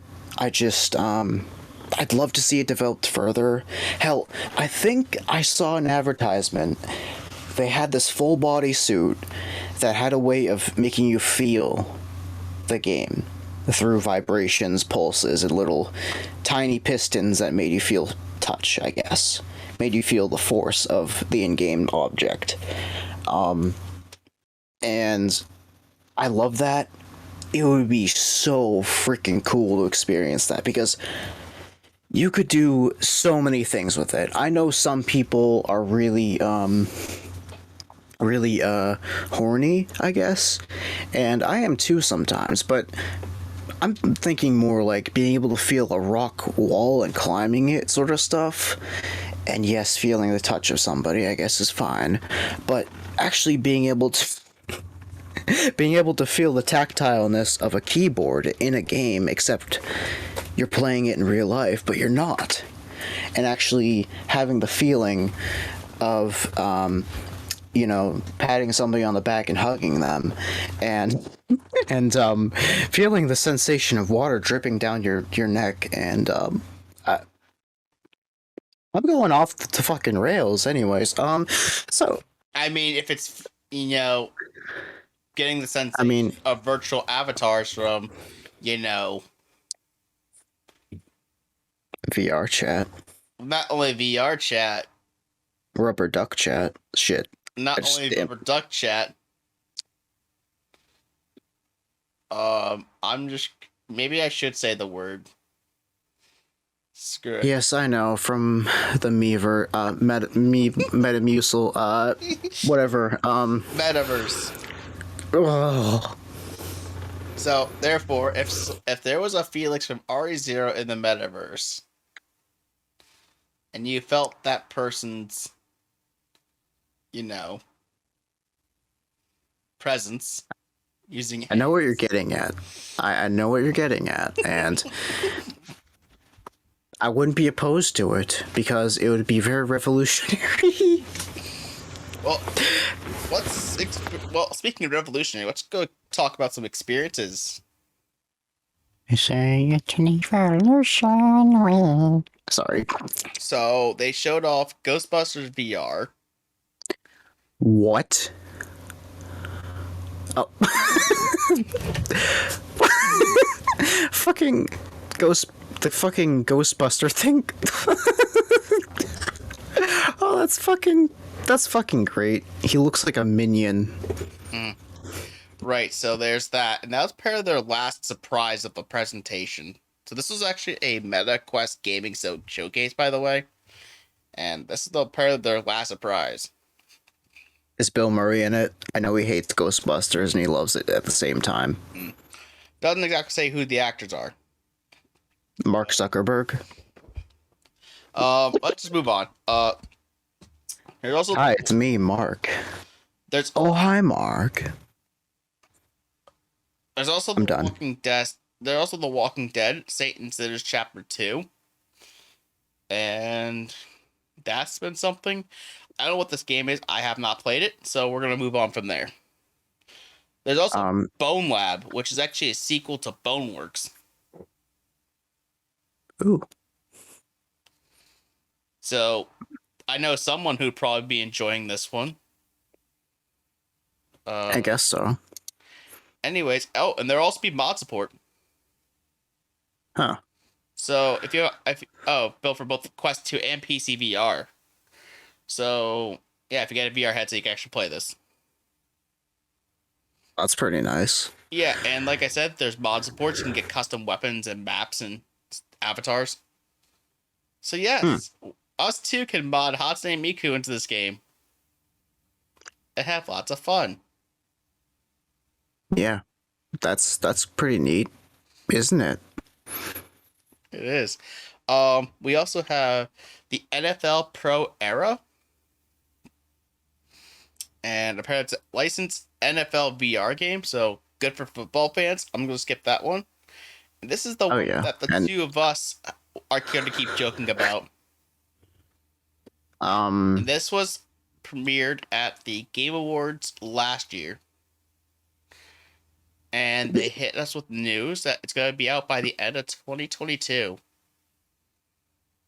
Yep. Among Us VR. It looks like Baldi's Basics, but but with more heart to it, I guess. Look at it. I mean, one of us could carry a knife and be like that drone that we witnessed in one of the older episodes. Um, yeah, we could, I guess. As you can see on the right-hand side of the thumbnail there. Dismembered Among Us VR avatars. Fun. Anyways. You know what's great about this trailer, though? It has 69 dislikes. That's nice. No, sorry. Okay. Red Matter 2. Oh, what's Red Matter? Apparently you escaped a testicular red matter, but you haven't stopped it, and apparently it's going to take you across the solar system. Oh, that's pretty fucking cool. It looks like a mix of Borderlands with, like the personality and art style of it, with a bit more, I don't know, it looks a bit more like Bioshock, like a mix of them. Alright, so if you can get yourself hands on a Quest 2, they're actually not that bad, though. You can probably get one for like $250 if you go to like Walmart or something like that. I'll see about it. Like $2.99, actually, I believe it is. Yeah, it's probably... I wouldn't mind, you know? I actually like the idea of it, though. It's $100 more if you want like 4 times the storage, which I would recommend going for that one. Nah, I guess so. But if you're gonna use it mostly for PC, not a bad way to look at it. Oh yeah, yeah, certainly. There's Aspire 2.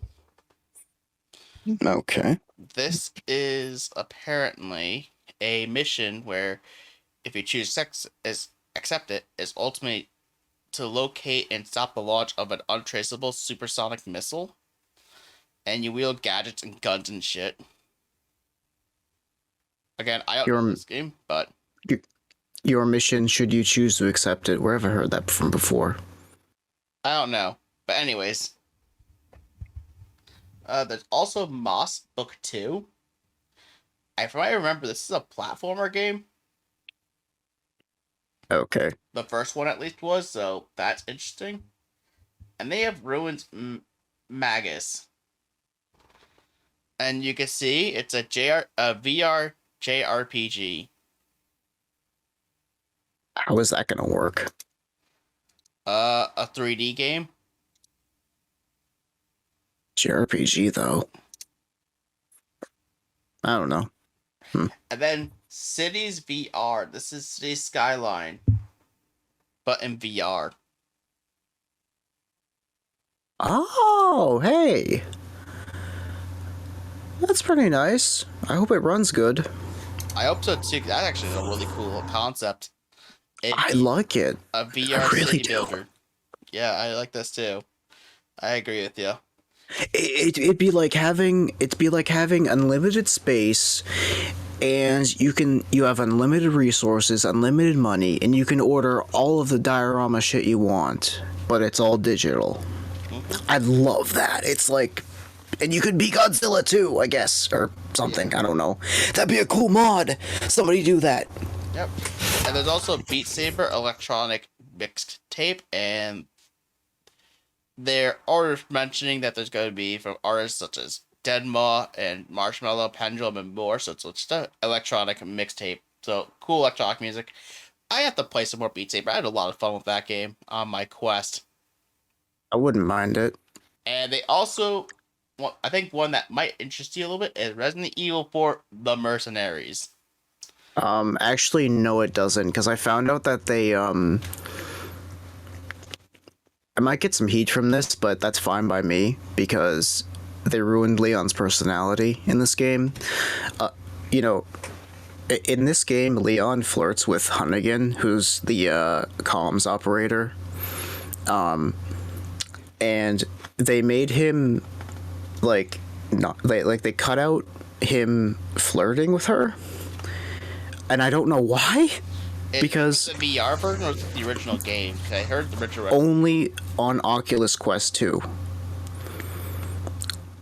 So they literally censored flirting. But I can go in there in real life, or not in real life, in the game, and watch a Ganados get its head blown off. Resident Evil 4 in real life. And I can, like, climb the top of a El Gigante and slice its like tentacle thing on the back of it off and watch it like die, I guess. Right. No, I can run into a regenerator on the island in real life, in a sense, and that's the scariest shit ever. But I'm not mature enough to say, "Hey, Hunnigan, no glasses." Well, anyways, enough about that. We have to talk about how this multiplayer mode is being introduced to the VR version. And it better take as many get out as possible before time expires, and there's going to be leaderboards and stuff. Wait, it's multiplayer? I don't know, but it looks like there's leaderboards on it, 20 new challenges, and whatever you unlock in this mode, you could bring to the main campaign. Oh, I see. Oh, I like that they're adding unlocks to it, but I'm still not gonna play it because of that. Because of, that. I mean, overall, though, this is a pretty solid showcase for VR fans. I need to get back into actually playing VR, because some of the stuff I have for it is actually pretty fascinating to play, especially Beat Saber, because I really like that game. Oh yeah, definitely. And once I get a more capable PC, I am definitely going to have to get the PC version. I can mod all sorts of cool songs. Mm-hmm. But we have a certain executive that's still trying his damnedest to take over Twitter. Yep. And ladies and gentlemen, we have 3 articles here regarding the topic. And this is that Musk Twitter takeover officially underway as a new complex plan revealed after a cryptic tweet. And apparently his counteroffensive to Twitter may launch in less than two weeks' time, according to recent reports. So, back in the last episode, which we did talk about this, Twitter adopted what we would call a poison pill policy. It's even highlighted here. And the idea is that Twitter's going to increase the amount of shares that they're going to allow other, shareholders in the company to scoop up. And the hope that it would actually help devalue the company for whoever's trying to hostile takeover. And now we can see that Musk is looking to circumvent this effort by teaming up with additional investors. And on Tuesday, according to the New York Post, Musk and his potential co-investors will be planning to launch a tender offer for Twitter in 10 days or so. And so this investor team will be a complex deal that raises debt against both the company and possibly Musk's own stock. And yeah, so essentially what they're trying to do is that with the team, they're going to say that the co-investors will combined have more equity than Musk, but he will be the biggest single holder. So that way Musk will essentially still be able to rule Twitter. And Slenderman, shut up, we're reading something.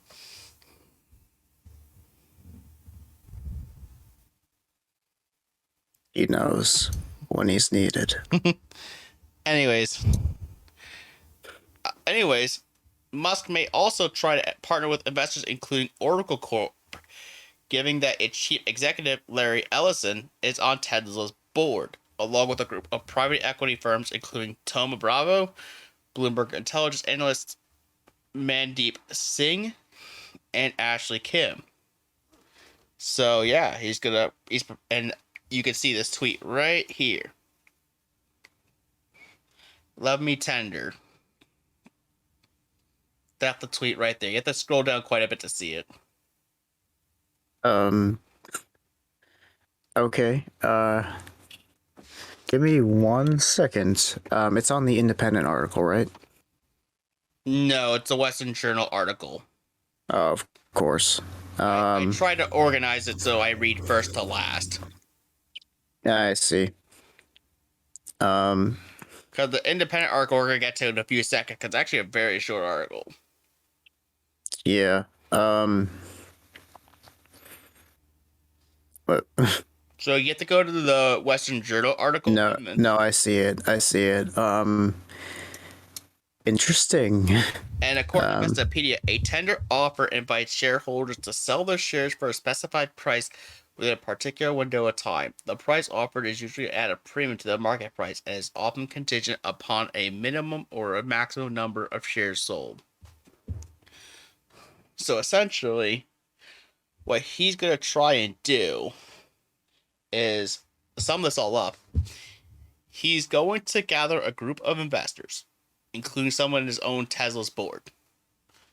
And with this in mind, what he's going to do is he's going to try and buy up the shares at a premium from current shareholders in the company.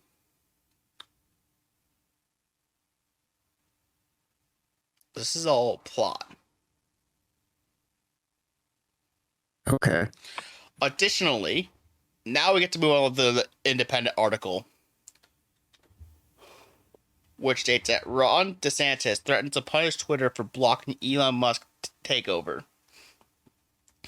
And this is actually the governor of Florida. So he has Florida men on his side. I bet he does. And he mentions, we're going to be looking at ways the state of Florida potentially can be holding these Twitter board of directors accountable for breaching their fiduciary duty. The state of Florida and our pension system, we have shares of Twitter. I didn't buy it. We have people that run the fund. But nonetheless, it hasn't exactly been great on returns on investment. It has been pretty stagnant for many, many years. To me, I think that is probably an injury to the fund. So it looks like, yeah, he seems like he is fully on Musk's side. He probably would be one of the people that Musk would be willing to bring on in this investment pool. Which, by the way, now we can move on to the last article of the bunch, that Elon secures funds for possible Twitter tender offer. And as you can see here, Elon Musk has been exploring the possibility of launching a tender offer for Twitter, and he secured $46.5 billion in funding to help finance the deal. It comes after the Tesla CEO offered to buy Twitter last week for $54.20 a share, or $43 billion in total. In other words, he increased the amount of money he's willing to buy up Twitter. Uh-huh.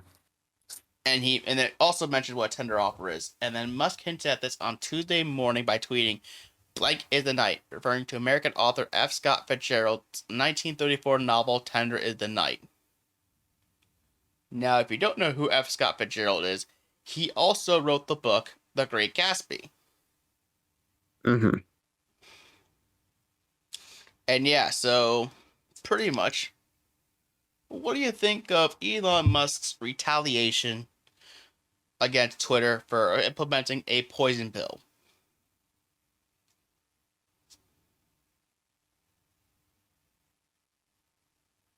I don't know.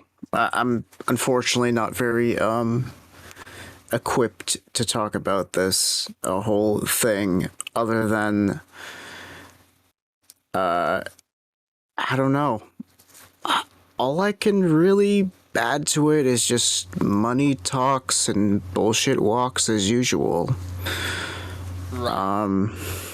I mean, don't get me wrong. I mean, this is just, to me, showing that Elon Musk is very determined for this vision of his to create a free speech society where I would imagine a good chunk of conservatives who felt left out of most social media are probably going to start flocking to this because Elon Musk doesn't want to censor many people.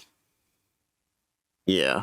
We might see the return of Trump's Twitter account again, which, whew, that'll be a whole mess in its own right. Well, you see, the thing is, though, is that if this is the case, then you got DeSantis supporting this, and isn't he the one who was like the one who wrote the "Don't Say Gay" bill? Isn't that kind of blocking free speech in a sense, or blocking that in a Right. sense. I don't know. I know we saw an article last week that Elon Musk also has controversial takes on this sort of stuff too. But even then, like, I feel like this is gonna open a conservative floodgate to come to Twitter. I see. This could mean that, don't get me wrong, a lot of social media is definitely, left leaning. I'm not gonna say all of it, but you could kind of tell that they lean more towards a slightly left leaning. I mean, don't get me wrong, Yeah. but I do think personally that most social media is more left leaning. Like, even when you go on like Facebook, for instance, Uh-huh. notice how like if you go on Facebook, there's a good amount of right leaning people Yeah. who will always be like, yeah, it's not a fun time. Mostly, especially because all the Facebook, a good chunk of the user base, are all people who clung on to the trend of social media after. Mm-hmm. A lot of the young generations that move on to like Snapchat or Instagram or TikTok. Yeah. I'm not saying this is true for everything, but typically a lot of the older generations are more conservative. So you still have a lot of young people still, or a lot of like still quite a bit of left leaning, people on there. It's obviously bound to happen. But I notice when I read some of the comments on there, they're definitely a good bit conservative. And there's nothing wrong with being conservative. But when you Yeah, I get to know. something, rather extreme, then it becomes problematic and defiant of information. Mm-hmm. And then you lead to conspiracy theorists. And then you get to Alex Jones. And then you get to etc. Yeah. But with this potential Twitter deal, this could mean that a lot of this stuff eventually comes freed up again to Mm-hmm. another platform. Yeah. Which, could that be problematic? I don't know. But provided that Elon Musk actually doesn't ban opposing thoughts, then maybe this could work. But when you see like a free speech alternative, it usually means, yeah, free speech to say whatever I want to say, and if you break whatever I say, they get out. Yeah, I hear you. So we'll see. I mean, hopefully Elon Musk, if he does take over Twitter, can make sure that, he actually holds to this promise and not ban many people unless it's absolute extreme hate.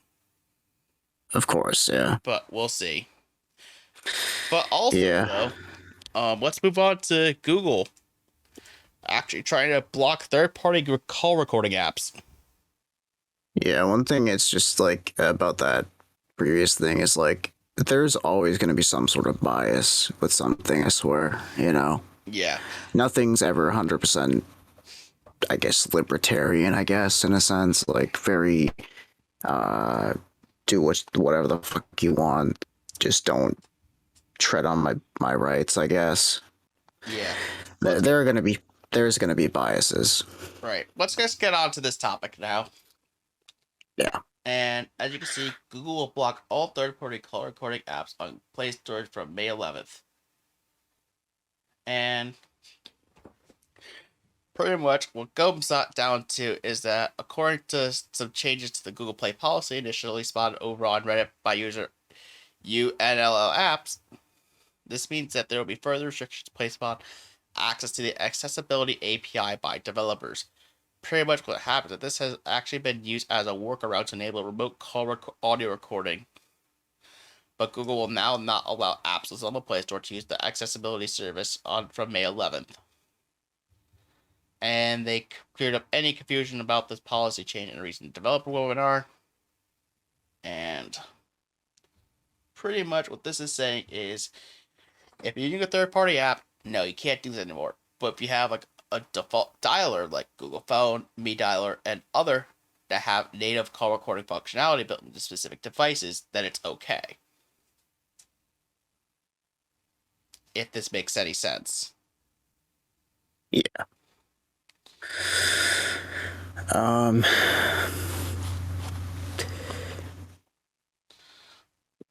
I mean, could this potentially be a sign of, because there probably are apps that are specifically designed to record audio calls. Obviously, that's what the name of the app describes. Yeah. And the thing is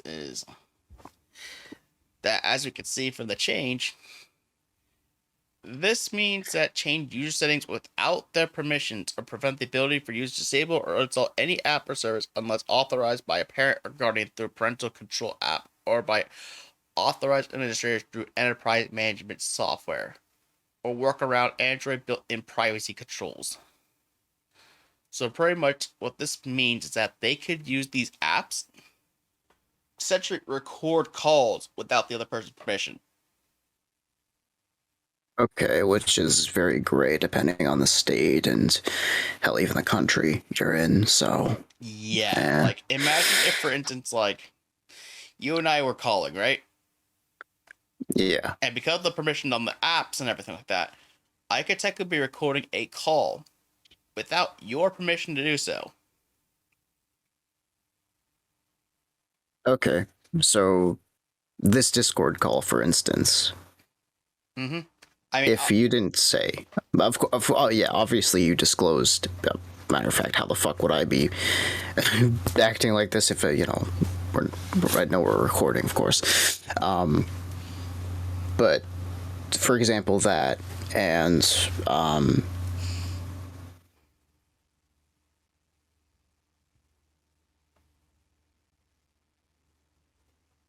Hatsune Miku Duck.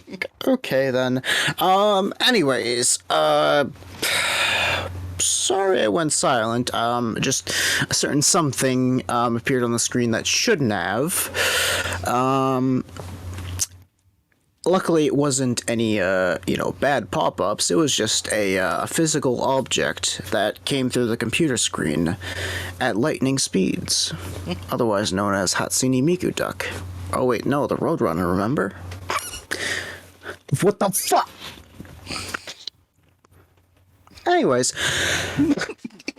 well, I mean, in my opinion on this, do you want? It's whatever. I guess it's legally gray, depending on where you are in the world, and morally, I'm not sure, because honestly, whatever comes out of your mouth, you know how like alcohol reveals the true you. Well, if you're not like on camera and you're saying things that are this or that, your opinion of that, this or that, something, obviously some people are more on the ways of, I'm not going to say something that would be a bit controversial on camera, this or that, or maybe they don't give a damn. That's kind of how I see this, is that if somebody's recording without your permission and you're saying something that could potentially, and then they use that against you, I understand where that legally it's kind of like, wow, and morally it's a bit, but it depends, because what if you're saying something hateful? I don't know. Isn't this like isn't this like a feature on a lot of dialer apps though already? So it is, yeah, but I think in this case they will actually notify the person. Oh, okay. If they're being recorded. I see. All right, well, it mentions here, remote in this context refers to call audio recording where the person on the other end is unaware of the recording is taking place. Okay. The app is the default dialer on the phone, and it also preloaded accessibility capability is not required to get access to the incoming audio system, hence would not be in violation. Yeah, I see. All right. I mean, however, though, hey, speaking of cell phone carriers, at least it's not a hack like what Lapsus did. Yeah. And for the five people in Nebraska This one's for you. And I mean, I use T-Mobile, so this slightly affects me maybe, but anyways. So, as you can see here, Lapsus hacking group stole T-Mobile source code in a series of breaches that took place in March. T-Mobile confirmed the attack in a statement to The Verge and said the system accessed contained no customer or government information or other similarly sensitive information. Thank God. Oh yeah, but what I'm afraid of is hearing this is, what if they use that source code to find a snake through all the to eventually reach customer data and stuff, I guess, Right. or government data. That's kind of fucking scary too. Not gonna lie. And also, in copies of private messages obtained by Krebs, the Lapsus hacking group discussed targeting T-Mobile in the week prior to the arrest of 7 of its teenage members. After purchasing employees' credentials online, the members could use the company's internal tools like Atlas, T-Mobile's customer management system, to perform SIM swaps. This type of attack involves hijacking a target's mobile phone by transferring its number to a device owned by the attacker. From there, the attacker can obtain texts or calls received by that person's phone number, including any messages sent for multi-factor authentication. Ouch. Yeah, that would really fuck with 2FA. You can't use your number anymore at that point. Hey, but it'd be great to know if your ex is cheating on you. Or not ex. Because then they would be the ex if they were, but I don't know. Also, you can see here that according to the screenshot messages posted by Krebs, Lapsus hackers also attempted to crack into the FBI and Department of Defense's T-Mobile accounts. They ultimately unable to do so. Additional verification register required. So essentially, this is good news. That the security of the FBI accounts was so strong that they could actually, not be able to penetrate the FBI's and Federal Department of Defense's T-Mobile accounts. All right, then. Well, that's good, I guess. Yeah, so... Don't worry about, we don't have to worry about that then. Yep, and It's not for now. Yeah, as they also mentioned too, several weeks ago, our monitoring tool detected bad actor using stolen credentials to access internal systems that have operational tool software. Our systems and processes were designed, the intrusion was rapidly shut down and closed off, and the compromised credentials used were rendered obsolete. This is great news that, hey, there's this major hacking group that's been causing so many problems, especially to Microsoft and Okta, which we talked about a while ago. Yeah. This never amounted to anything major, so thank you, T-Mobile, for having good security. Our 2 people in Nebraska that are watching this show are probably extremely happy. Their T-Mobile coverage did not get hacked. I'm glad I didn't have any coverage out in the country, eh? No. Anyways. Yes, but also, well, the thing is that also at T-Mobile, they have a benefit for Netflix. Netflix on us. You get free Netflix if you're a T-Mobile subscriber. But don't share any more accounts, bitches. No, I'm just kidding. Well, the thing is that actually, Netflix lost subscribers. Yay! I guess. I don't know what you think, but anyways. So, Netflix may have benefited for the COVID-19 pandemic, but it's not blaming its latest trouble on people leaving their homes. The company has revealed that it lost about 200 subscribers in the first quarter of 2022, a sharp contrast from the millions of additions per quarter over the past year. However, they say that the pandemic only obscured the picture, and there were multiple problems under the surface. First of which was stiffer competition, and also limited room to expand in many countries due to technology factors outside of its control, such as smart TV adoption and data prices. And the abundance of account sharing. Well, where did we hear about account sharing before? Something about trying to introduce a way to monetize that? Oh yeah, but only to certain countries. That I think it was like Well, South America and like I think wasn't it like Spain or someplace near Spain? I don't remember, but I do. No, Bulgaria, I think. Right? Yeah, I think I so. forgot. But well, But you can always yeah. go back to that episode too and take a look for yourself if you forgot, or well, you have magic of me sharing all the source with you. Go back through some of the PDFs. Yeah. But anyways, another factor was also the decision to halt service in Russia. Oh. According to this, it would have added 500 additional customers, but ultimately lost 700,000 after dropping Russia base in response to the invasion in, well, controversial land. Yeah. I mean, I I don't know. That's I don't know. Apparently, Netflix has outlined multiple efforts to turn things around. It's just improving quality of its shows. I mean, provided you're not the animation department that's getting almost a lot of, dropped funding. Mm-hmm. Profit from sharing, which we talked about that earlier, and produce more content to audiences outside the United States where growth was stronger. And yeah. Whew. And also, with that said, Netflix is clearly under no illusion that mobile games and minor feature additions will be enough to spark renewed interest by themselves. So yeah, I think the potential of mobile games, if they do this right, could potentially give them some more revenue. I mean, we've talked about how they've acquired a gaming studio into their fold to make games for them. So. I mean, yeah. I don't know.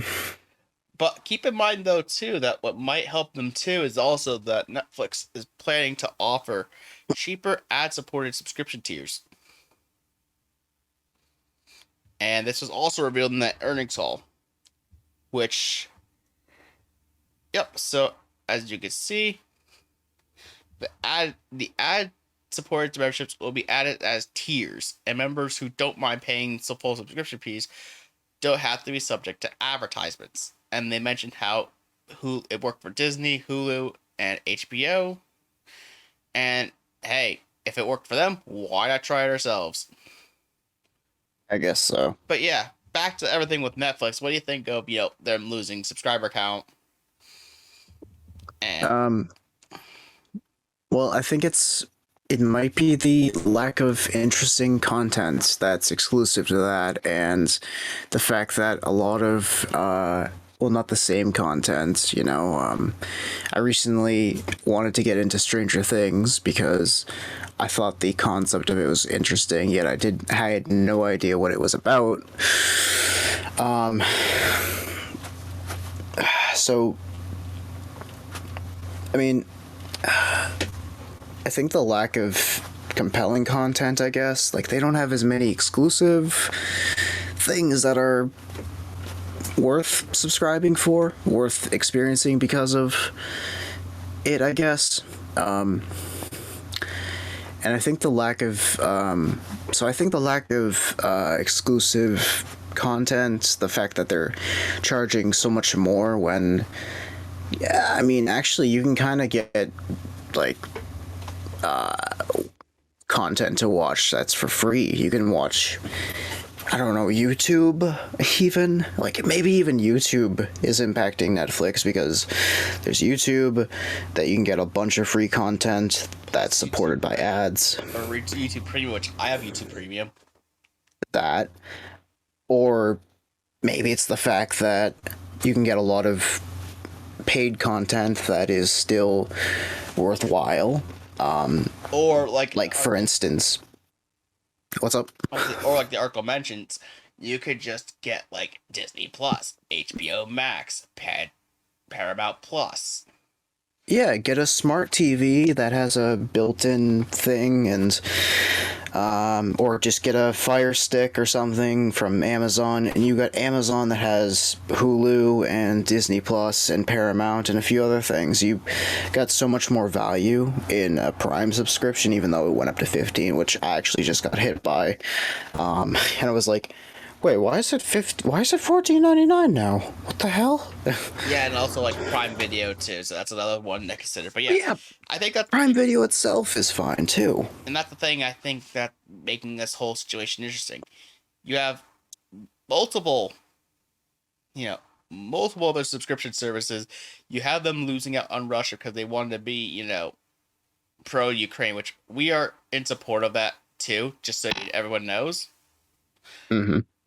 But the fact that they did decide to knock out Russia, which is a fairly decent market for them, even though it's not a majority, but a fact it's a decent market kind of hurts.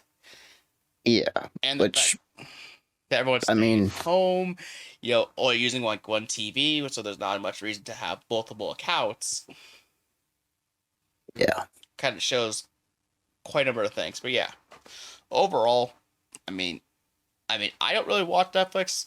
I mean, I have the ability to get free Netflix because of T-Mobile.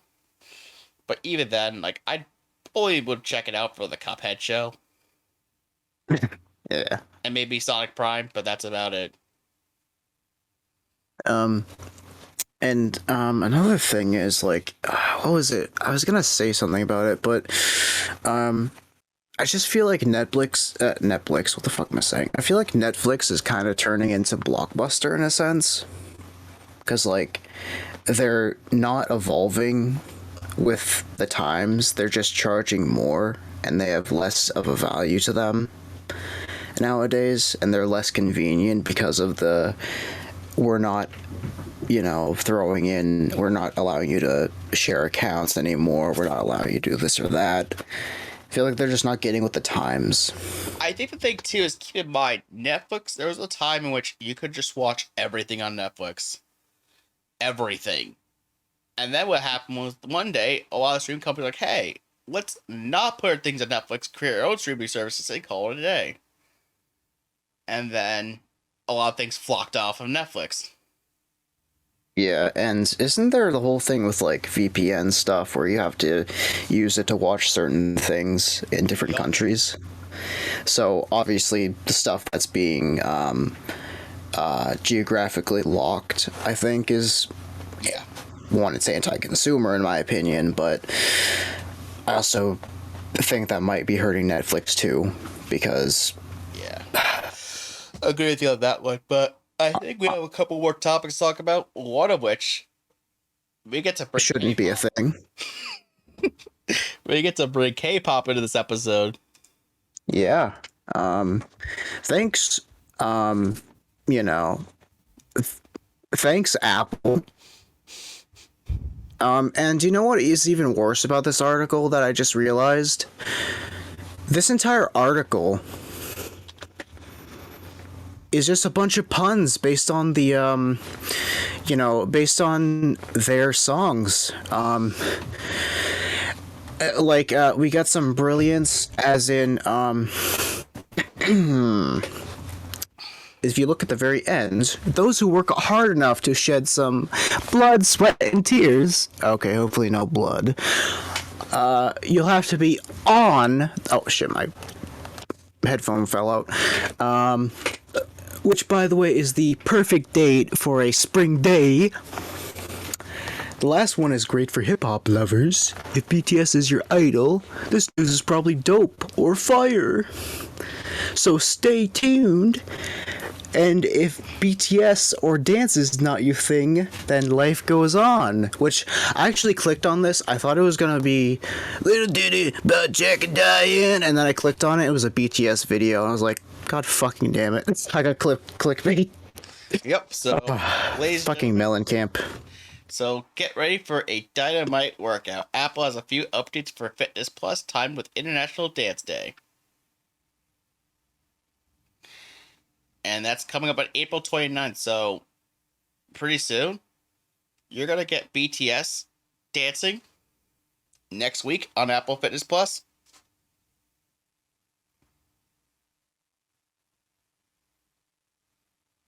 Yep. That's all we have to say about it. Let's move on. And also, it's going to get players from ABBA and Queen. But they're going to be BTS covers? I don't think so. Thank God. But every Monday over the next 4 weeks, there'll be new workouts featuring each artist across categories like strength, HIIT, treadmill, cycling, yoga, Pilates, and dancing. You can dance. You can dance. And there will be sessions led by trainer John Gonzalez, set to genres like cumbia, tango, and Indian pop. T-Series would be delighted. Oh, that's pretty cool. I actually like Indian pop, which is fucking strange, but I don't mind it. Yep, and there'll be, and so, yeah, I mean, it's got some various artists, but the main highlight of this article was the fact that BTS is going to be part of this, and Alpaca's going to be very happy because K-pop is in the service. Oh, shut. This is why... Shut. This is why Alpaca... Shut. I will close the toilet lid on you. You goddamn frog infesting my toilets. I only have one, though, so I don't know where the other one is. Maybe out in the woods? I don't know. Do you want me to put chemicals in the water? Just kidding. You're a fucking horrible human being. Not really, but... I mean, at least you don't believe that bullshit, so maybe you're less of a horrible... Never mind. No, I don't believe that putting chemicals in the water will make certain amphibious creatures not heterosexual. Did you know that cats can... Actually, I shouldn't share that. Never mind. Meow meow favorites. Sorry. But yeah, Anyways. I mean, who knows? Maybe if we see Apple add more BTS songs in the service, we'll have to keep in touch with this. So this will be a fun time. Yeah, definitely. And I'm going to buy a Google smartwatch from now on. Oh yeah, the Pixel Watch that also got announced. Or not announced, but rumored. Yeah, hopefully. And it won't come with this app, thankfully. Hope not. Anyways, speaking of Google, by the way. Yes, we have one more topic here to go.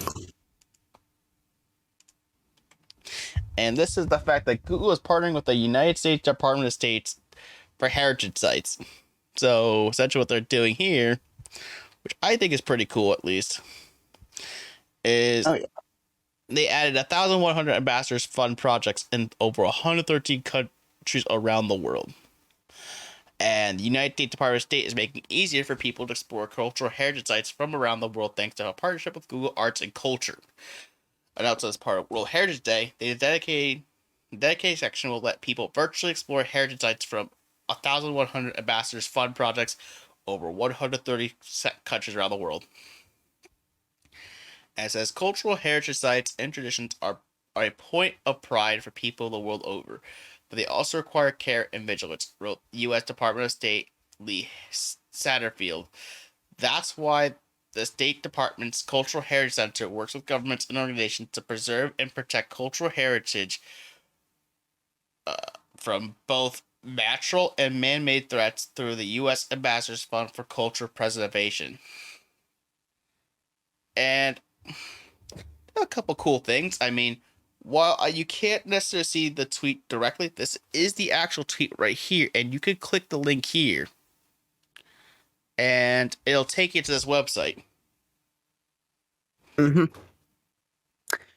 And what this is you get to view a bunch of different images from, all sorts of different stuff. It's actually kind of interesting to take a look at. Yeah, without a doubt. Even though things come and go, and nations come and go, I think the preservation of civilizations, cultures, even though, especially since America is a multicultural place, maybe that's why I'm a bit biased towards this, but I feel like the idea of a you know, of like way back when, you know, like what I'm thinking about is like, I don't know, I was playing like I actually tried Far Cry Primal because before it killed my computer, and well, actually all it did was I launched it and then my computer went to a blank screen and it shut off my GPU.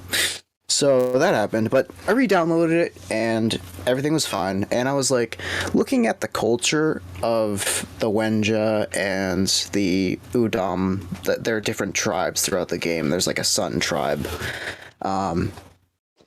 And think of their cultures versus our cultures, and it's like, even though this is a fake game, and actually even the newer Far Cries, or the not newer, the other Far Cries, like these other places are fake versions of different nations, and just exploring these places is almost like exploring that culture in a sense, for me at least. That's why I like the Far Cry games, even though they're a bit uninspired sometimes. When it comes to like, well, Far Cry 6 I didn't like too much, but I also did, but not really. Anyways, I just like the ability to peer back at something that is so foreign to me, but not in a terribly like bad way, but seeing something that's different, but like you know how like you look at mythologies and stuff, and these used to be actual gods and goddesses and deities and stuff, and religions.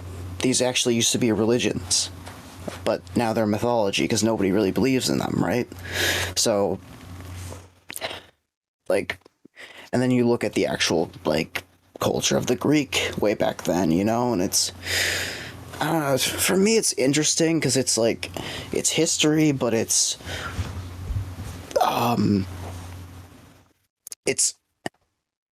really just contrasts, are we so different from these many years ago? Yeah, sure, the means have changed, but the faces change, but the minds don't, in a sense, Right. Like, what this essentially is it's essentially preserving, like, modern cultures of these countries and making sure they're available for future generations. And honestly, preserving these cultures is a very good thing, and definitely is very for the player. Yeah, definitely. Very for the player. We love to learn all these cultures by looking at some of these images here. And honestly, you two can go to this article in the description of the video. We have a PDF we upload. You can go take a look at some of these sites yourself, because this is actually all very fascinating stuff right here. And we'd love to make sure people could see this. Oh, yeah. I feel like I don't have the words to describe it, but it's awe-inspiring. That's what it is. It's awe-inspiring. It doesn't matter if, there are things that, you can't describe it. There's some things that are just so awe-inspiring that you have no way describing it. Yeah, without a doubt. And that's what this is. Mm-hmm. All right. And I think that will do it for our topics for the day. And we actually have a comment of the day from episode 30, which is the last episode we uploaded.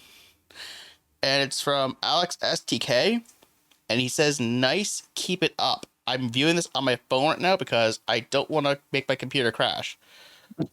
But anyways, we thank you so much for checking out the content. It's people like you that makes us keep on going. Oh, yes, certainly.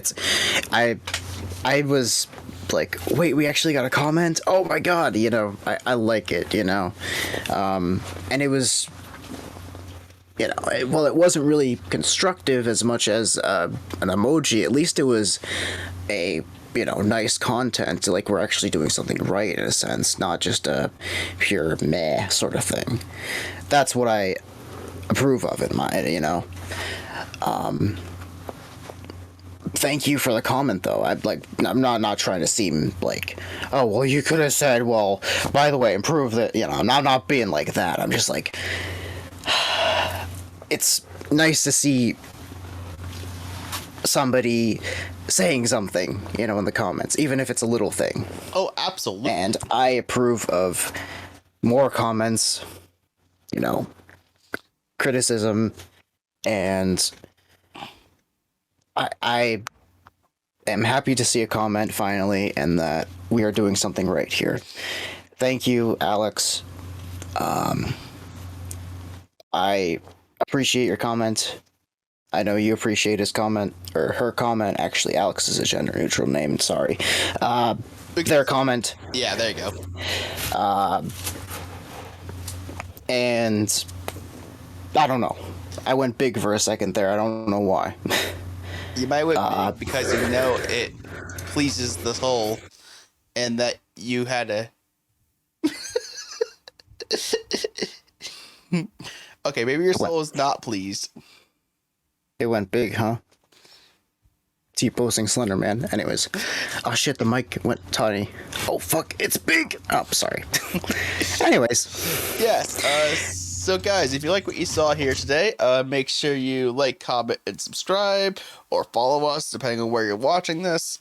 Also, make sure to check us out on the GAHCast Discord, as well the HighJoy99 Reddit, and the HighJoy99 Twitter, all which will be in a link tree down below in the description of the video.